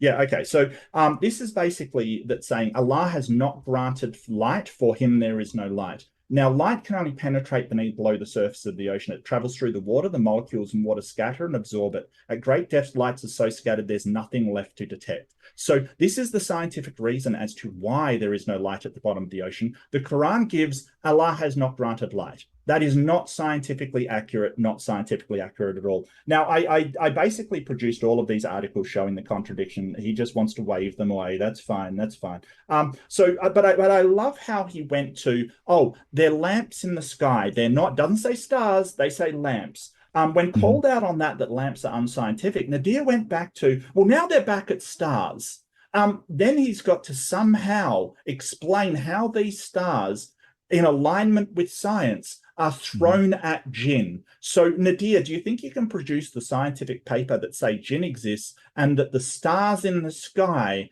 are thrown at them to drive them back, as the Quran says? So, I'm going to challenge you to produce that to show that that is scientifically accurate. I can produce something that says that, stars are burning balls of plasma that have, by gravitational force, have undergo nuclear synthesis. But the whole idea that I have to share my screen to acknowledge basic scientific facts is getting a bit ridiculous. So I'll challenge Nadir to produce a scientific paper that stars are lights thrown at jinn.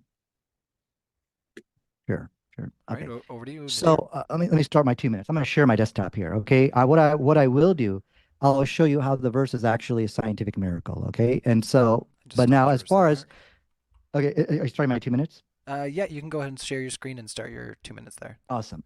Okay. So the thing is, it's talking about the supernatural once again. So as I have already showed you from the scientific point of view, the science is silent on the supernatural. It's not going to confirm or deny it. So if you want to believe the motion of the earth causes good to happen in the universe, that's perfectly fine from a scientific point of view. So science doesn't care about these things. Now, as I said, in the field of atheist pseudoscientific quackology, this is a big problem. Yes, I agree, but not according to modern science. Now, let me get to the miracle here. So if you go to the hadith of Prophet Muhammad, look at this right here. He talked about this verse in the Quran. Okay. And I'm going to go through this very quickly because I don't have a lot of time here. Okay. So the people, the Arabs, I'm sorry, what they basically said, they asked him, they saw the shooting star. They said, this is Rujuman, this is a star being shot or being thrown. I'm sorry. I'm sorry. Let me start again. What it says over here. It said, let me read this very quickly. It says, when we were with the messenger of Allah, and while he was sitting with a group of his companions, when they saw the glowing shooting star, that's a scientific error. That's not a shooting. That has nothing to do with stars. Now, if Muhammad was a false prophet, he would have confirmed that. Yeah, you'd see them stars. Let me tell you about them stars. Yeah, yeah. He would have said that. But look at what he says over here. He says, when you saw this during the days of ignorance, what did you say about that? Notice he refuses to confirm the scientific error of the people of his time. Very good. And then furthermore, he explains, well, let me tell you what they are. He said, what those things are. He quoted a verse in the Quran in which it stated that this is something which is shihab. I'll get you that verse in just a second, but what did that verse actually state? And I'll get you the verse, something which is burning. He quoted a verse in the Quran and said, that is something which is burning. That's exactly what those streaks Five in the seconds. sky is. Something, a meteor burning in the atmosphere. 2 scientifically correct statements in this one hadith. So that's why I believe in the Quran. Muhammad passed the challenge there. All right, over to you, Mark. Yeah, you can leave that screen up. So it says the Shaitan tried to go back up, go back up, go back up, go back up. No. You don't get away that easy, Nadir. Come on down. It says the Shaitan tried to overhear. No, back down. The end of that. Yeah, the Shaitan tried to overhear. So they are shot at. So they cast it down to their friends. Like the entire thing says that it's shooting at devils. Like this is the whole point. So again, I mean, it's incredible how much Nadir backflips on this one. He said they were lamps, and then suddenly we're back to shooting stars and meteorites. Like, is there any consistency to your claims whatsoever? You're just changing the narrative with what you think will work, explain away this obvious contradiction in front of you. And I might add, I predicted this in my opening, where things aren't based upon evidence, they're based upon interpretation. And Nadir wants to interpret it however he wants.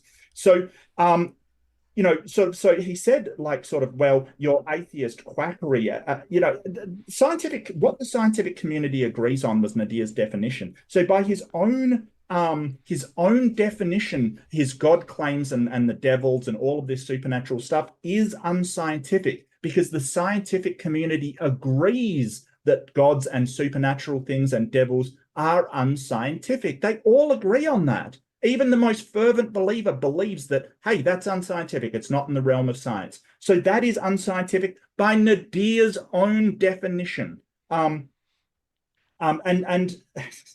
Yeah, it does say that they're trying to overhear things at heaven. So, I don't know why we have to point out that the Quran does not say that meteorites or shooting stars, which are not in fact stars, or lamps, or any of the things that Nadir tries to claim they are, is not, they're rocky or metallic fragments from other astronomical, this is what passes for scientifically accurate in Nadir's book, which is terrible, because when you compare it with what a NASA document says they are not being flung at devils. They are not being, to keep them from overhearing secrets of heaven.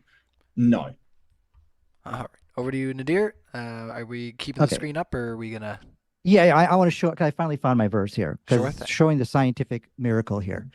Okay, yeah, I know there was some confusion between stars, lamps. Some verses say stars, some verses says lamps, and I was trying to juggle between the two, so I might have confused some people out there.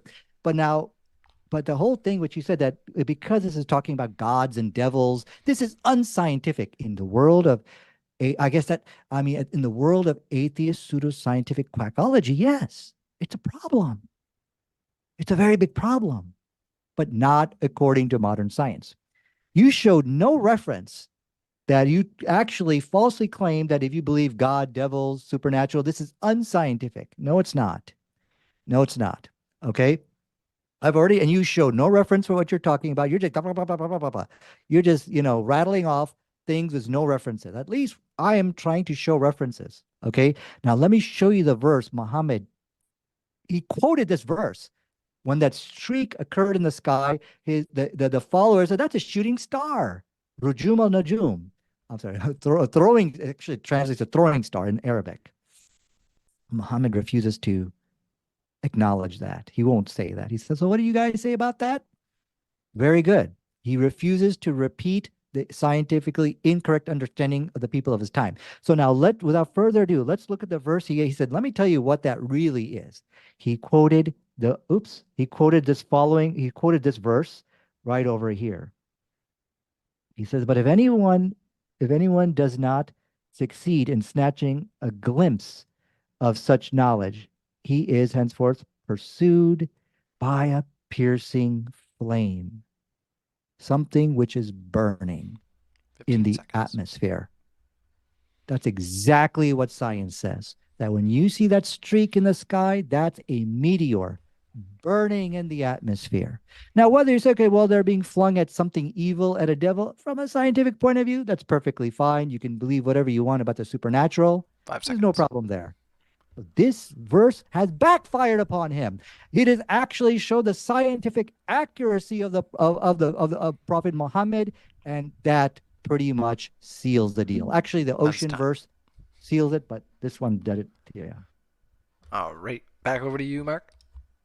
Okay, so a lot of rhetoric from Nadir and his atheist stuff. So this isn't like miracles and gods and stuff aren't just unscientific to atheists and stuff like that. They're unscientific to theist scientists as well, and all theist scientists. Like we understand what science is. And it's also unscientific according to his own definition, because he said science is that which the scientific community agrees on, and they agree that gods and miracles and demons and devils are unscientific. We don't investigate those with science. They're unscientific because science is methodological naturalism. Find me a scientific paper on miracles. You won't find one. You will not find one. There might be an anthropology paper on people believing in miracles or trying to investigate them, but you won't find one on, an actual physics paper on miracles. They're not in the purview of science. So they're unscientific, even by Nadir's definition. And this whole thing about him saying, oh, well, sometimes it says lamps, sometimes it says this. How is it then scientifically accurate? It can't be. If it says it's lamps in one place and then it says it's sort of missiles in another place, or says it's stars in another place, then it isn't scientifically accurate. It isn't accurate at all. Nadir seems to believe that maybe some poetic or flowering language is no problem in the Quran. It's whatever your poetic interpretation is. Well, a proper scientifically accurate book will have zero poetry. There's no biology book where you get a haiku on the position of frogs in the ecosystem halfway through, Nadir. There's no sonnet about the pollination of flowers in your biology book, because it is a scientifically accurate book. So I realize that the Quran partly is poetry. It is this hyperbolic language. I realize that. But that's one of the reasons why it is an unscientific book, because you don't put poetry in a science book. It's time. Okay. So, actually, Mark, what I would like for you to do? I want you to show us another one of those contradictions between modern science and the Holy Quran. You remember how you had those two articles and you try to juxtapose it? Please do. I will share some more of that with us. I had a lot of fun with that. So I do extend that invitation for you again. I'd like to see that.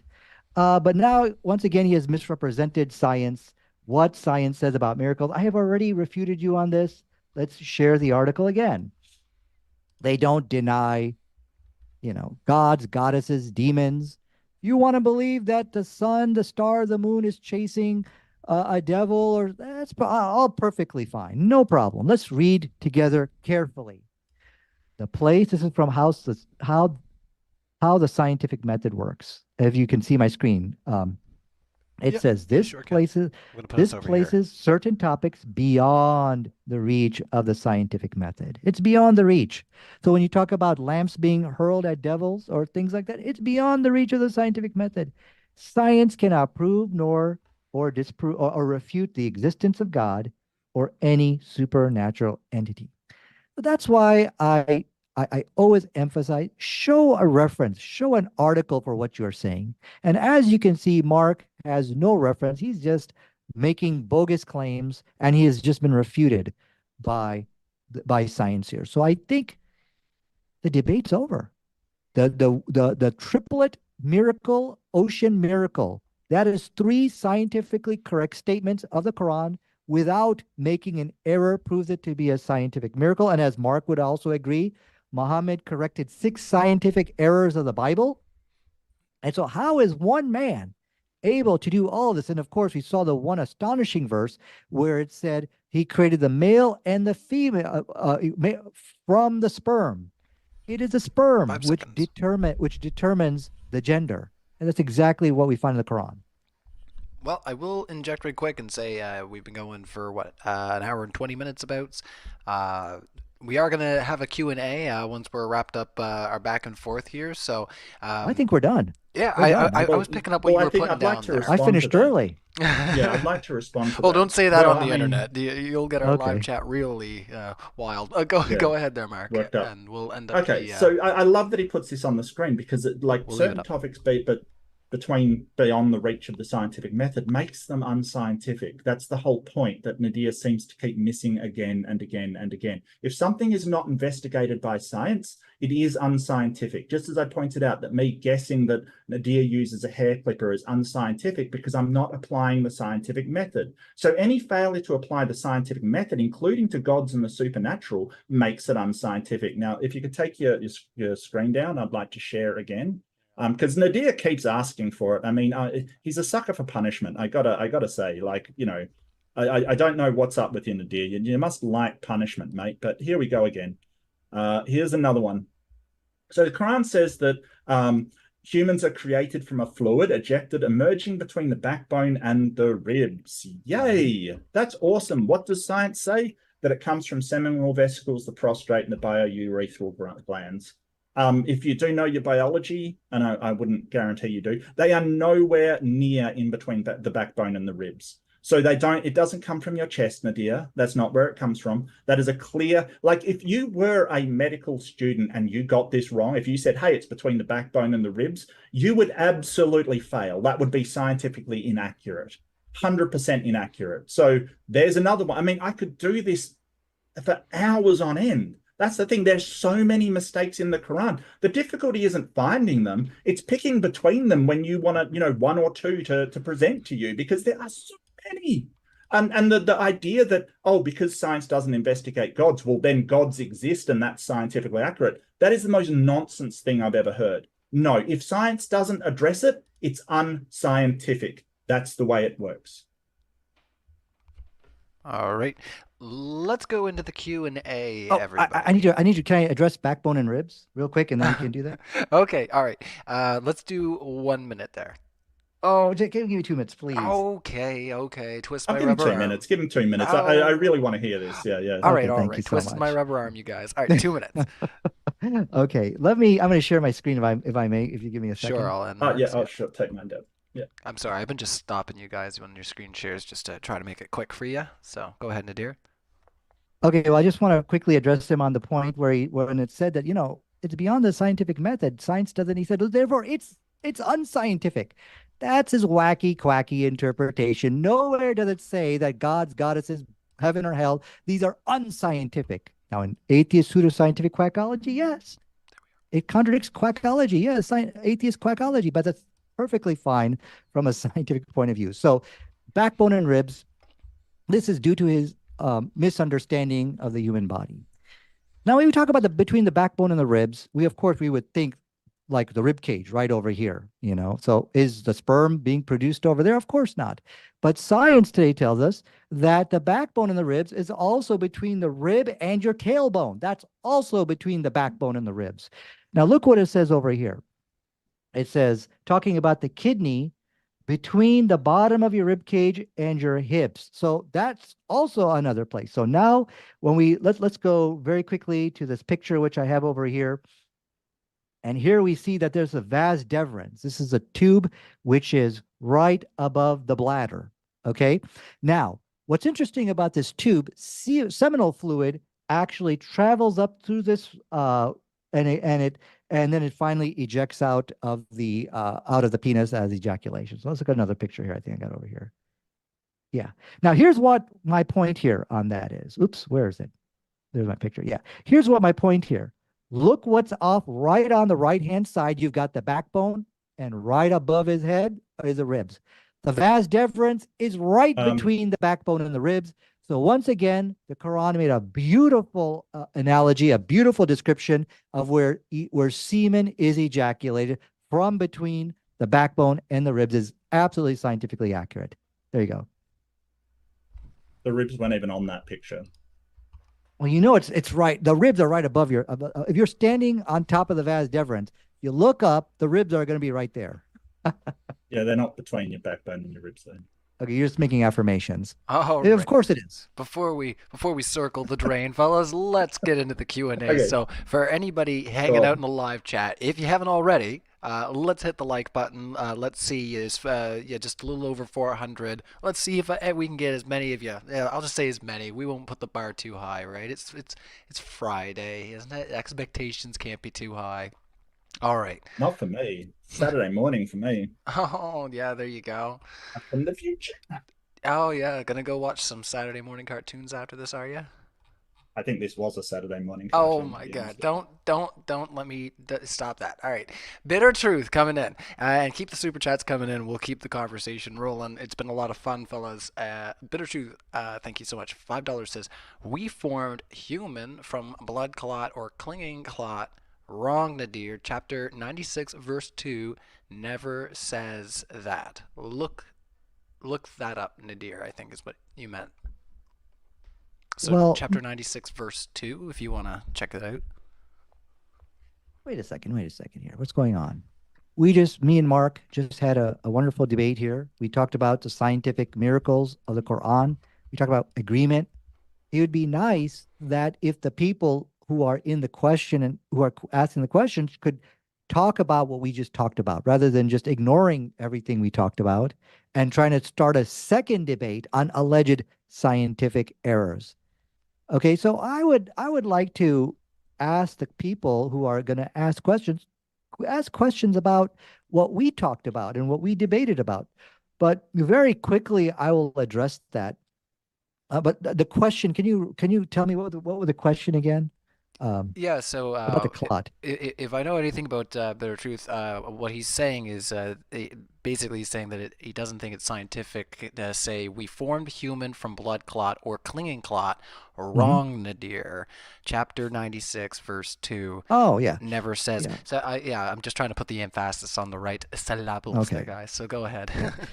Well, yeah, so he's been refuted many times on this, and he refuses to accept that that word alaka has actually three meanings: clot, something which clings, and uh, I'm sorry, clot, something, and a leech-like thing, something which is leech-like. What has astonished the scientists is that every one of the meanings does accurately describe the embryo. Professor Keith Moore, as well as many other scientists, have actually talked and endorsed this verse that it is scientifically accurate. So he's just giving his opinions on what he thinks. But notice what my point here. The people who try to raise scientific errors of the Quran, it's not based on fact. It's based on their personal interpretations. And that's what we all saw tonight. Here, that they're not really able to bring facts about this. But where the big win in this debate was that you really can't take a scientific journal and show a contradiction between the scientific journal and the Holy Quran. That just will not happen, and it will never happen. Can Any I just thoughts? address that quickly? Go ahead. Yeah. So this is again post hoc rationalization. He takes something that is known about the embryo and says, "Hey, I can fit it to the Quran if I interpret it in this way, and it's got three meanings, so I can use any of the three, or all of the three, or none of the three." Like it really is just fitting in his book to what the science is, and because it is so vague. It fits in, and that's why it's unscientific. Because it's so vague; it could mean anything. It's not particularly accurate. It doesn't say that it's an embryo. It doesn't say it's development cycle. It doesn't say it's cells multiplying. It says it's a blood clot or a clinging clot, which it is not. It's not a clot at all. It is a embryo. And the problem is that, and I want to say, hey, if you've got super chats, send them about whatever. I don't mind. Send them about whatever you want. Send them about my bald head. I don't care. Go for it. You know I it's your money, and you get to ask whatever you want. Don't let Nadir tell you what you can talk and not talk about. He doesn't Right. get to decide that. You send in super chats for whatever your heart desires. I will support it 100%. Unless it's about my bald head. So yeah, Oh, it is come on. scientifically accurate. Fair You ball. know, Come on. so this is scientifically inaccurate. It's not what you'll find in a medical journal. It's not accurate in any way that you could teach somebody about what an embryo is actually in science. There's a reason why we don't have the Quran in our science textbooks, because it is scientifically inaccurate. So this is just again post hoc rationalization trying to fit the Quran to known fact. That's all it is. Did you have any other thoughts there, Nadir, before we move on? Yeah, I mean, we're trying to have a debate after the debate on the issue of clot. The issue when they say, "Oh, this is all unscientific," notice that it's all based upon personal interpretation. That's all they're giving you here. What the atheists say and the so-called errors of the Quran is not endorsed they will never be able to find a reference, a journal to substantiate what they claim. I think where the miracle here is, I have shown you many articles which I could take the Quran and I can show the scientific article and show the agreement between the two. But you can't do that to show a contradiction. That's where the miracle is. And that's what people need to ask. Why isn't that the case? Why can you not do that? Can I ask you a question, Nadir, just quickly? Sure, yeah. Will any change of evidence that scientists find into the future ever contradict what the Quran says? What if science changes? Well, now that's kind of a tough question to ask here because, like, for example, one of the scientific miracles is, I don't think it which we is. talk, there's just science we have to accept, which will never change. Like, for example, washing your hands before you eat. One of the corrections which Islam did with the Bible, that's just science which is not going to change. Okay. If you're in the bathroom and you're wiping your butt and now you're going to go have yourself a burger, okay, I'm not going to sit here and wonder what if science changes and I can really not care about washing my hands. It's That's not what just I not asked, going to Nadir. happen. Now, there is situations where science could change, and therefore you said, aha, you see the Quran is wrong on this issue because science changed. But what I have already pointed out is, look, one verse could have multiple interpretations. What if science today says there are no barriers in the ocean? No, we just made it up, actually. Or let's just give an example. Well, we've already said that it could also refer to islands. Because it has more than one interpretation, we can buffer ourselves like that. But where So the no matter scientific how miracle is about seeing a so pattern in the data. so no matter how science changes, the Quran is always going to be correct. This is God's word. You can't beat God's word. That's Thank what you. you are facing tonight. So the answer is yes. Is that right? Well, look, you can find scientific errors of the Bible. Muhammad corrected Well, I'm not 6 talking about the scientific. Bible. What Yeah. my question is that even if the science changes, the Quran will still be correct. Is that right? Is that a yes to that? Last word for you, Nadir.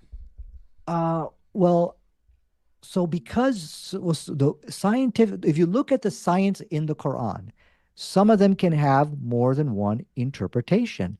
In I that realize that. case, the Quran will not be proven wrong. But now there are Oh, certain circumstances in the Quran which it makes absolutely a blanket statements, that, for example, one verse in the Quran talked about that in honey, there's benefit for humanity. Now, if science changes and says actually honey has no benefit for humanity, then yes, in that case, it would be proven wrong. So there's certain circumstances where that could happen.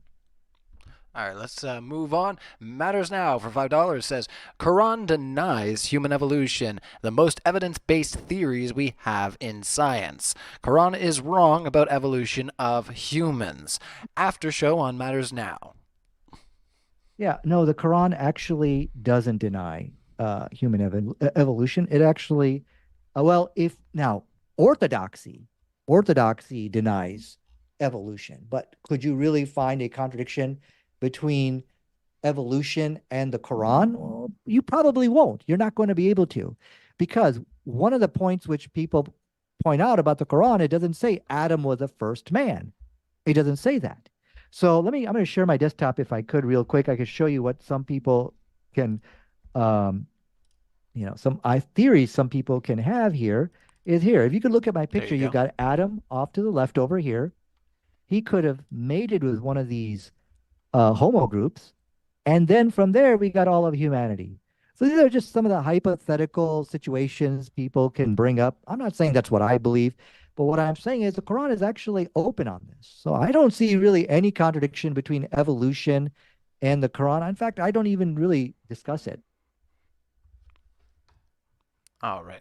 Let's carry on because we got lots of questions coming in, and I'm sure that there's going to be more pouring in as we continue on through these questions.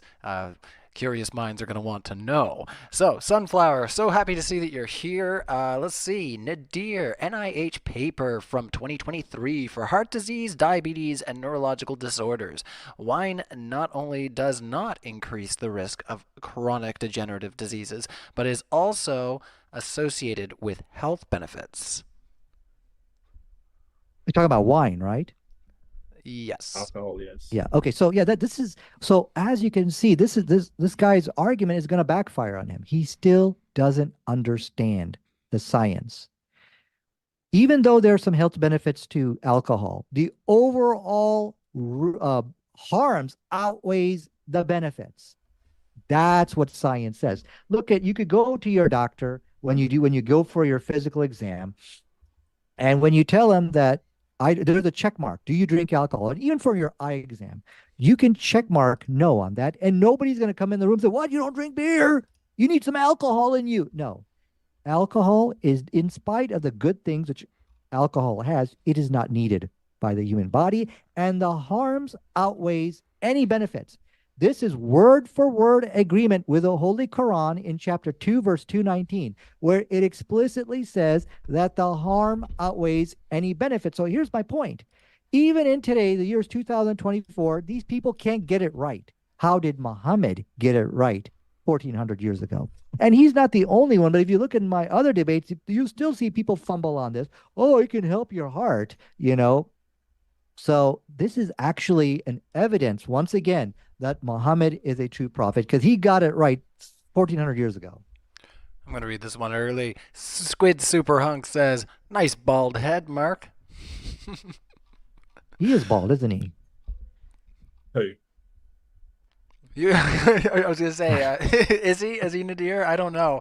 Yeah, maybe. Yeah, no, it's okay. You're very bald, actually. I'm not as bad as you. I think you are. I think No, you actually, I see the camera doesn't catch some of the peach fuzz I have on my head. Maybe, Yeah, I maybe mean, it's just I a shave cap, it so the AI intentionally. can't Yeah, figure out your face, yeah, right? maybe. You're both wearing caps. That's it. All right, everybody. All right. Mark, you opened the door on this one. That's on you. I know, I know. I did it wantonly and willingly. That's all good. All right. Well, let's carry on there, guys. Let's see. Bitter Truth strikes again. Thanks so much. Says, "Hey Nadir, why are you ignoring me to debate? Let's debate. Is Quranic embryology compatible with medical science?" Thoughts, Good Nadir? topic. Good Yeah, I topic. don't. The people who are running away from the debates are actually the atheists. Look, the people with the big channels, the YouTube channel, they try to debate Quran and science, and they were defeated very badly. And you are yourself witnesses. I can call it, I can mention their names. They suffered terrible defeats. And now what is happening is the Quran is coming to an unchallengeable position here on modern day debate. Well, I mean, the fact that Mark and other people are coming forward, that's because they're trying to fill the void. They're trying to fill the void left behind by the retreating atheists because they don't want to admit the things which Mark admits. Like, yes, the Quran did correct 6 scientific errors in the Quran, in the Bible. Now, in terms of his debate challenge, it was James who has already denied that. He said you got to debate with your camera on. That's why you're not debating here. I mean, I'm open because there is nobody else left to debate. So, sure, I'll debate you. But one of the miracles and one of the points I want people to understand is the Quran is unchallengeable here on modern day debate. Aaron Ra, Mahdi Lahanta, and even the Christians, they're all running away from the scientific evidence of the Quran. And that is one of the evidences for this book. Well, I'd like to address that because you did talk about me. So yeah, I kind of I enjoy debate, and I sort of I don't like it when people say, "Hey, atheists won't debate." I kind of feel I need to step up. I'm not going to speak for other people. I think Bitter Truth is actually really good. I know he is reluctant to use his camera, and that's okay. I get that, but I think you should debate him, Okay, if sure. not here on another platform. I think that atheists are stepping up. I don't know if you're big enough to challenge those big names, Nadir. We all have sort of there's Christians and Muslims I'd like to challenge, but they're not up. They wouldn't pay attention to me. To be honest with you, and I don't mean this in me, I kind of feel like I'm punching down at the moment. So I can sort of see them as not. I don't think your arguments are particularly strong. So I don't think they would actually go in for it because what's in it for them basically is my question. Like, do you have a big following? Do you have audience members that will come in and support you and sort of provide a another option of who to talk to kind of thing? I'm really only here because you said atheists won't debate you, and I'm an atheist. I'll debate you. Yeah. Bit of truth's an atheist. He'll debate you. So what I'd ask, Nadir, is you stop saying atheists won't debate you, because that is clearly untrue. It is a false statement. Atheists will debate you, just not the atheists that you want, like the big name guys. And so I don't want to mean this harshly, but what you're doing is essentially clout chasing. You're saying, hey, big names, come and see me. You're not a big name, Nadir. I don't know why they would. Well, can I just say one thing real quick on that? I'm glad you raised this issue, and I'll prove to you that they are running away. And I'll give you irrefutable evidence. First of all, I have already debated them. Okay. They lost very bad. Now, when I say they're running away from the commitment they made publicly. Because in this debate I did, I'll just throw out a name like Aaron Ron, apostate prophet. I said, let's debate scientific miracle. They all said, yes, sure, we'll do that. I said, great, guys. As soon as the debate was over, AP sent out an email saying, I'm backing ground. Let's try not to talk about other speakers. Okay, that have been on the I'll channel, just name, but I just have already for the debated sake them. of courtesy. But yeah, I was just say private. Yeah, the fact that you debated them, that's fine. But let's not talk about like any private engagements. The point here is, okay, I won't mention the name. The point here is they are running away, not from debating me, but from debating honoring the commitment they made in front of everybody. And the problem here is they're debating anonymous weirdos on the internet, and they're debating teenage girls. And I am a bigger scholar than the teenage girls they are debating with. Now, I don't want to mention the names of people, but they are. So they are. My problem here is if they are debating people who are anonymous weirdos on the internet, then why are they running away from me? When they're running away from the commitment they have already made. That's the scientific evidence for Prophet Muhammad. It's not about me. See, I'm only as good as the Quran allows me to be. My point here is they're not going to want to, look, Mark, you have already conceded that, look, that the Quran corrected 6 scientific errors in the Bible, and I'm using that for proselytization purposes now. They don't want their names to be used for that. Okay? That's why they are running away. Well, I do want to address that because you did sort of say what I said. And what I said is the Quran may have gotten 6 things right that were wrong in the Bible, but I think like my position actually is that it got way more wrong than it got right. Like the Bible doesn't speak about lamps and stars in the sky. It doesn't speak about all these other stuff like where semen comes from and things like that. It doesn't speak upon stuff like that. I would be hard pressed to say which is more right, the Bible or the Quran. I kind of think I sort of lean towards the Bible because the Quran makes these statements which are so obviously untrue. But that's another story. Yeah. Well, okay, let's just go along with that. See, that is still enough to debunk the divinity of Christ. It is enough to debunk Christianity altogether. So let's just go along with it. Let's say Muhammad was a false prophet. The Christians now need to answer, how does this alleged false prophet correct 6 scientific errors in their book? How did he bring better answers than the very Lord and Savior himself? That's tap out. That's game over for Christianity. So that's why, this is one of the most powerfulest evidences today Muslims have, where we can go to the Christians and say, look, you guys are wrong. And now we have our atheists, and not just you, but other atheists as well have come forward and has also conceded to that. And so now we got to make the Christians understand this is game over for them. And that's why they will not participate in these science debates. They are running away because they know that the scientific errors in their books are laughable, and this man named Muhammad is correcting them. They're not going to participate in a debate like that. Only Islam is the only religion which will debate Quran and the science. All the Jews and the Christians and the Hindus, they will all run away. That's the way it's been for 30 years. So I think the big win, it's a big win for atheism and Islam that today we are the only ones who will debate science in our books. Okay? Because Christians will not do that. They're very, very selective on what topics they will debate. And they'll debate so you don't debate morality. Okay, does God exist? They will debate these cherry topics that will not do the catastrophic damage to their faith. Oh, I was giving you 10 seconds to wrap up there. Yeah, but let's. I'm good. Let's try to move on. We have all kinds of questions that are coming in here. So keep them coming in. And I do have to ask, our speakers here, not everybody. So just excuse me. So Mark, Nadir, do either of you have any time constrictions, or would you like to get a drink, take a bathroom break? I'm good. I think No, I'm maybe about 10 prepared. more I'm minutes I good. got, and then we can call it a day, maybe. I don't know.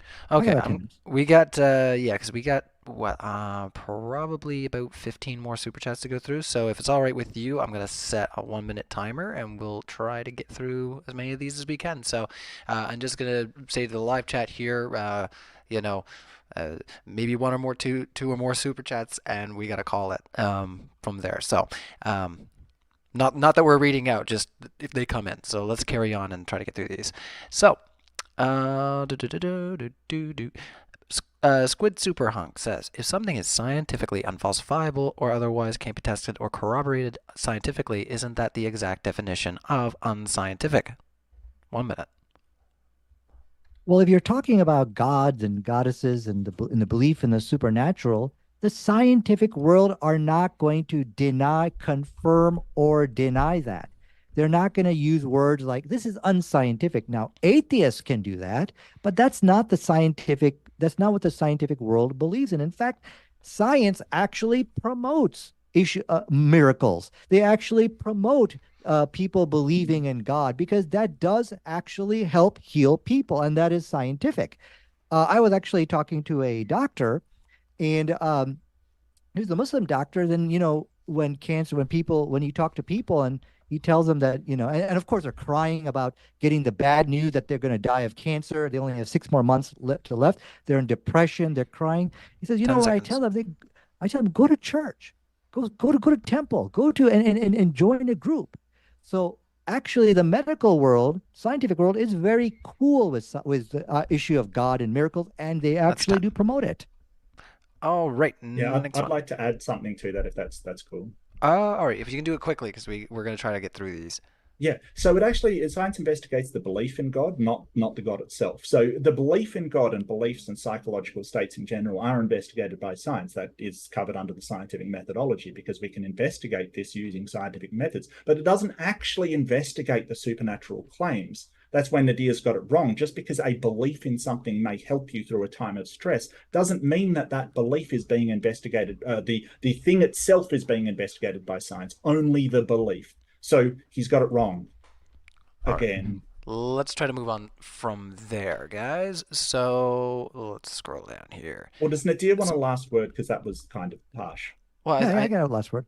yeah, okay, go So, ahead. I was gonna say, and I I know you forgot. said you had some time, limited time, so it's up to you. Yeah, yeah. So all of that has been debunked by science itself. They do actually investigate the supernatural, the supernatural. I'll give you two examples.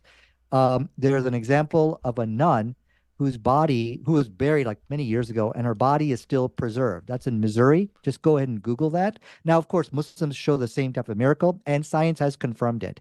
There is, if you just go put in YouTube, Hindu milk drinking miracle, it has been confirmed by science that what we find from this milk, from this Ganesh or this idol, it's actually drinking milk. That miracle, you could see. There's also another miracle about Mary crying tears of olive oil. Science actually did confirm that the tears in her eyes were olive oil. And just Google Mary tears or and the History Channel. The History Channel has a documentary on that. Now, of course, we can also see that this is all the work of the devil, making idols drink milk and things like that.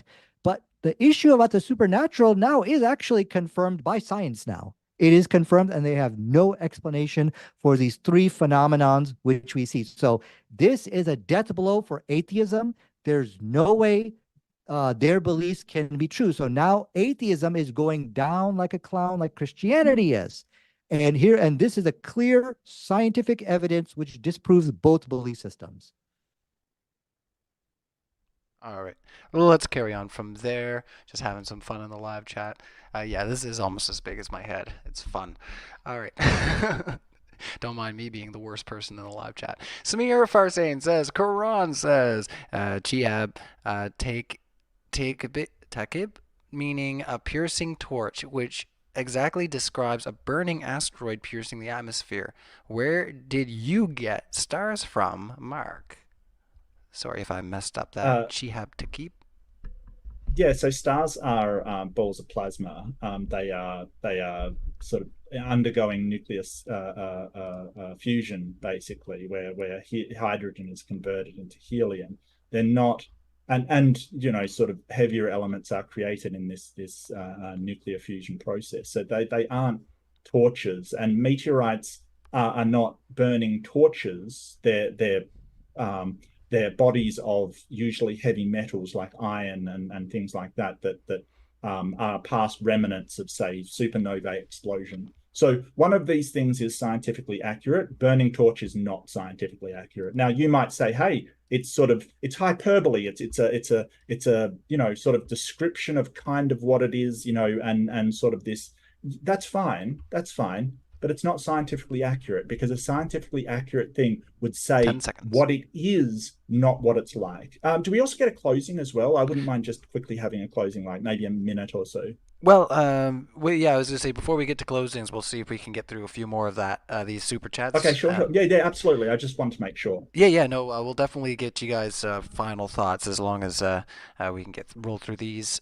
Squid Superhunk says you can show agreement between parts of Spider-Man, comic books, and modern science. Is Spider-Man scientific? If everything that contains some truth is scientific, what is the value in that word? 1 minute there. No, you can't. You cannot do what you are claiming you can do. But there are certain cases. I'll give you a better example. There are some cases where you'll find books of the ancients where it could actually agree with modern science. True, that could happen. Again, we just call the cops. Cops can explain that. It could be a coincidence, observed, could be a plagiarized, could be something which is he was a scientist. Where the scientific miracle is that the agreement with science came in triplets. Okay, so we're not talking about an independent verse. No book of the past has a triplet, three verses of oceanography. Each one of them can be correctly interpreted 15 to seconds. agree with modern science. So, and also the issue about sperm, a gender determination, that it was a sperm. You will find agreement in the Quran on that. People of the past believed in all kinds of wrong things, which I shared with you. So That's time. I think where the argument is in the triplet, which proves it's a miracle. All right, moving on. Let's do 30 seconds, guys. We'll really try to get these banged out. Samir Farsain says, Mark, the Riemann hypothesis is still unproven 165 years later, yet scientists still believe it to be true and use it because it makes correct predictions. 30 seconds. The what hypothesis? I didn't quite catch that. The Riemann hypothesis, that's spelled Riemann. So I'll let you look that up and respond. Hypothesis. Well, I mean, I presume he's talking about the book that I brought up, maybe. Yeah, and it's basically mathematics, which 30 mathematics seconds. is a language. It's not sort of empirical science. It's used in science because it can quantify things, but it is not by itself a science. In science is empirical and mathematics is not. It's a language. It's how we describe things in science. So I think you've sort of got a category error there where you're sort of saying, hey, this mathematical equation is by itself science, where it is science is the describing of it. It's not actually mathematics specifically. All right, and let's move on. Sorry to Leo and David's. We're gonna carry on to some more pointed questions. Squid Superhunk says vaguely translated mundane observations are what we are calling "quote unquote" scientific. Thoughts? 30 seconds. So, yeah, as I was pointing out, the discovery about, let's just say, internal waves, this was actually done by a scientific firm, and the guy actually won an award for it. And I did not share with you how he made those discoveries, but he basically did a lot. It required technological instruments for him to discover this. All of what I have shared with you about this, about the three miracles, about the agreement with oceans, it's all based upon modern science and scientists discovering it, Time. not vague observations. All right. Robin Webster says science is a process. The Quran provides no methodology, is not repeatable or falsifiable. Submit the Quran for peer review. Male/female is sex, not gender. 30 seconds on the clock. Okay, then don't try to show errors with it. Yeah, I'll say, no, no, no, that's not the scientific method. You see, you are just trying to quibble here. You are not able to answer the scientific agreement with the Quran, so you're trying to get out on a technicality. Okay, so the issue here, all I'm showing you is that the Quran is in conformity with modern science. That's what I mean by scientific, and it's perfectly fine to use it that way. And I'm also showing that 5 there seconds. are no contradictions between the two. All right. Samir Farsain says to you, Mark, 96% of internal waves are less than 1,000 meters deep. So, yes, the Quran is correct. You can barely see your hand and not see it. Debunking was debunked. 30 seconds, Mark. Yeah, so the idea that Allah is the one stopping the light, that's not scientifically accurate. So that's actually, completely false. That's the whole point. That you're sort of giving this book which says, hey, Allah does this, Allah does that. These demons do this, these demons do that. It's not scientifically accurate. You're sort of taking one thing and saying, hey, it doesn't take a genius to swim down, see that it gets darker and darker and that your hand gets harder and harder to see and say, oh, well, down there you can barely see your It's hand. time. Big freaking deal. All right. And I will apologize to anybody in the live chat as we are running low on time. So if we missed your chat, do apologize if it's not terribly constructive. So let's see. Bitter Truth says Quran never says clinging clot or blood clot. This is going back to the last question. We're probably going to move on. Sorry, Bitter Truth, just because we already talked about that quite a bit. For Nadir, what does Muhammad say to drink camel urine? I don't know if we should really go down that path right now either. No. We're moving on. Sorry, guys. We are low on time, so we want to get something we can actually get our teeth sunk into here. Evidence of God. Nadir, Bible versus a Quran scientific accuracy debate. James contacted you a week ago. Please accept my challenge and prepare to become a Christian. That's from Rick. Ooh. Yeah, definitely, Rick. If you want to challenge me, I can't find Christians who are willing to debate science. Okay, but what you're doing, Rick, I'm first of all, I'm glad that you actually did come forward to do this. But what you're doing, you're filling the void. All the Christian apologists here on modern day debate, and not only that, but for the last 30 years, they run away from science debates. Only Islam is the only religion that answers the challenge, and we lead that debate and win that debate. Look, you can go whether you Orthodox Jews, Hindus. I've done this for 30 years. Okay, I've done this from the very beginning. So when Mark says, "Well, you're really not a big," 5 seconds. It doesn't matter. I've been here for 30 years, and I can tell you one thing: Christians, Jews, and Hindus, they do not open up their Bibles or books for scientific criticism. Only the religion of Islam does that.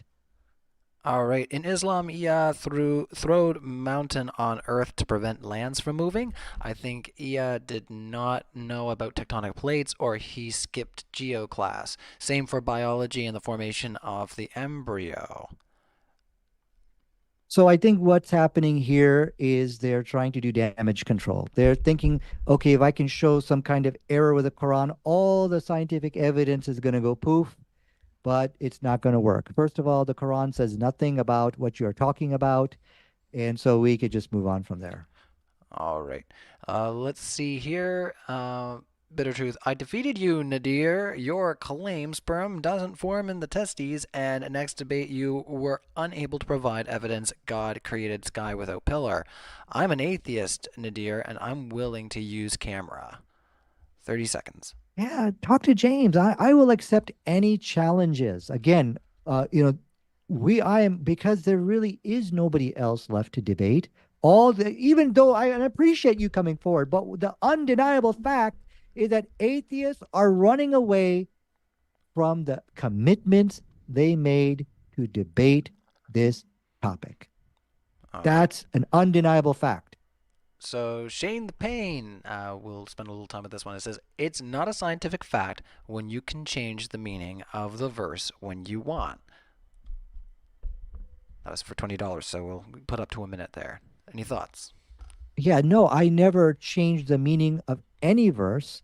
I never played any kind of interpretation game. It was actually our buddy here who was changing the meaning of verses. He was talking about that the Quran was talking about, shooting stars. He's tried to point out that, the Quran talked about determination of gender was taking place in this verse, and it wasn't. He was talking about now making it now.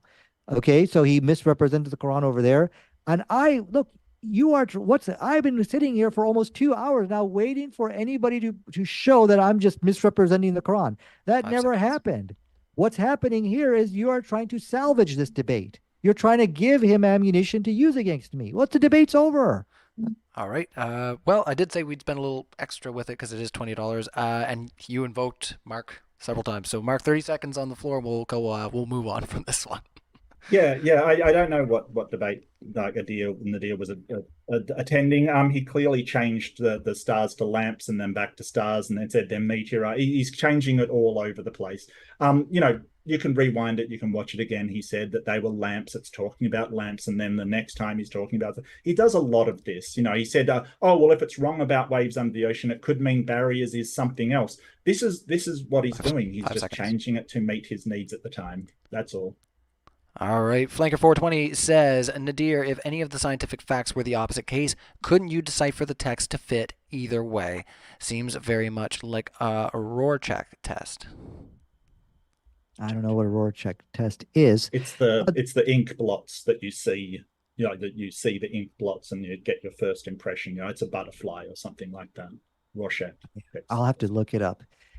Look, 30 seconds. again, this is another attempt to salvage the debate. They're trying to somehow try to claim that I'm doing some interpretation game. That just didn't happen. I've been sitting here for 2 hours waiting for these type of refutation. That just didn't happen. The debate is over. Okay, now there's clear evidence, like for example, barriers in the sea. That's not an interpretation game. Internal waves, no light. No 5 seconds. interpretation game is playing here. In fact, it's you guys who are doing that, not us. That's time. Perfect. All right. The nun says, we'll just ask the first part. The second part, we've already hammered that one just to death, guys. So, Nadir, why is the Quran so dependent on the Bible? It is not dependent on the Bible. It is correcting the Bible, as Mark would and other atheists are even have conceded. And it's so obvious, it's undeniable. One of the miracles of Muhammad is that he was able to know what those scientific errors in the Bible was, and he presented corrections towards it. Now you can watch that all in my last debate, which I did. Email me and I'll give it to you. And that's one of the many miracles of the Holy Quran. And that was a great way of showing that Jesus cannot be God due to all the scientific errors in the book. But the undeniable fact, which we have seen for the last 30 years, Christians don't debate this. Christians run away from this topic. That's time. Okay? Muslims are here. Now you need to answer that. All right, let's move on from there. And yeah, no, the camel urine comment was not on topic. I'm sorry. If you don't like it, you can email moderndaydebate@gmail.com. That's James there. So let's carry on there, guys. Robin Webster. None of the miracles you mentioned are confirmed. So this is the second last one. So that's just a claim. Did you want to say anything about that? 30 seconds or just move He's on? in denial. He's in denial. I've presented, unlike Brad, I'm sorry, I forgot your name. Unlike my opponent here, I showed the exact scientific journal. You hit pause on your YouTube page, and then I showed the verse of the Quran, and I showed the agreement between the two. So I have already presented my references. I came tonight's debate armed to the teeth with authentic and verifiable scientific journals. Okay, so their claim is just not true. You are in denial over what took place tonight, and it's about you now accepting reality. All right. Yeah, Well, just on the camel thing, it's actually in the hadiths, not the Quran, and the debate is about the Quran. So there's that as well. oh, well, yeah. Let's try. Like I said, we did really well to keep this one out of the mud. I think everybody, and it's this has been really productive. I think so. Last super chat, and then we will give a minute to each speaker to close out. Another perspective asks, "What will your mom do against West peace and safety?" So I think they're asking like what maybe policies you would implement if you were in the West. Not sure how to interpret that, but maybe that's a good way to go about this last one. 30 seconds. Policies? I'm a little bit confused as far as what he's asking. Well, I'm not sure. It says, "What will your imam do against West?" I think there. It's kind of. Imam? Did you say imam? Yeah, I think it's kind of a baked question, but Do It you have an almost sounds imam, like Nadir? Islamophobia or some kind of like somehow we're against the West or something, and yeah, now, it's a little bit of a uh, baked question there. So I'm sorry. I yeah. think that's probably going to be where we'll wrap up because, like I said, Nadir's in a bit of a hurry, and we did have a really long back and forth there. So big round of virtual applause to both of our speakers, and I'll close it out like I usually do Do I by get a giving you your. closing? Yes, of course. I was going to say I always do it Yeah. the EU style. So Mark, first minute on the clock, yours. Okay, so again, I'm going to go back to my introduction where Sean Rafferty basically said, and I'll repeat this thing because you want to see how much this fits with what we've seen today. Even for those subfields where there is a significant element of interpretation, those interpretations are still based on and constrained by physical evidence, and interpretations are always provisional, pending possible refutation by contradictory evidence. Pseudoscience, by comparison, is scornful of evidence. The pseudoscience just reaches a preferred conclusion in advance, then selects evidence, often removed from any relevant context, to lend supposed support for their conclusions. Often the preconceived conclusion is the one that justifies some closely held identity or ideology. Contradictory evidence is waved away or ignored, or as a last resort, one can always claim conspiracy to keep pseudoscientific ideas suppressed, i.e., atheist science, wacky dacky, whatever he says. 5 seconds. Beautiful. That's all I want to say. All right, we'll end that there, and I will just pull this out. Sunflower did put in for $10, and I'm sorry that I missed that there. I was looking for specific super chats. He says, excuse me, I encourage everyone to read the NIH paper I cited about wine. It was first published in the last 3 months and cites 153 other papers. It is titled Moderate Wine Consumption and a Health and Narrative Review. So sorry that I missed that there. So let's give the floor to Nadir. 1 minute for your closing thoughts there. Yeah, I have, if you, I have already quoted a paper which acknowledges that there's some good in that, but the harm outweighs any good. Okay. And also your big mistake here is this is as far as drinking wine for some benefit. That's only so long. That's in today's time. Nobody's going to recommend this evil like before we knew about fetal alcohol syndrome. Nobody's going to sacrifice children's brain damage when you give it to pregnant women because, oh, it's a little bit good for your heart. No one's going to give this wine to 5-year-old kids to drink. No, because the harm of it outweighs the benefit. So your point for sure is totally debunked before the science of it was even known, because then you're going to be giving it to women and children. So the problem is this guy doesn't understand science.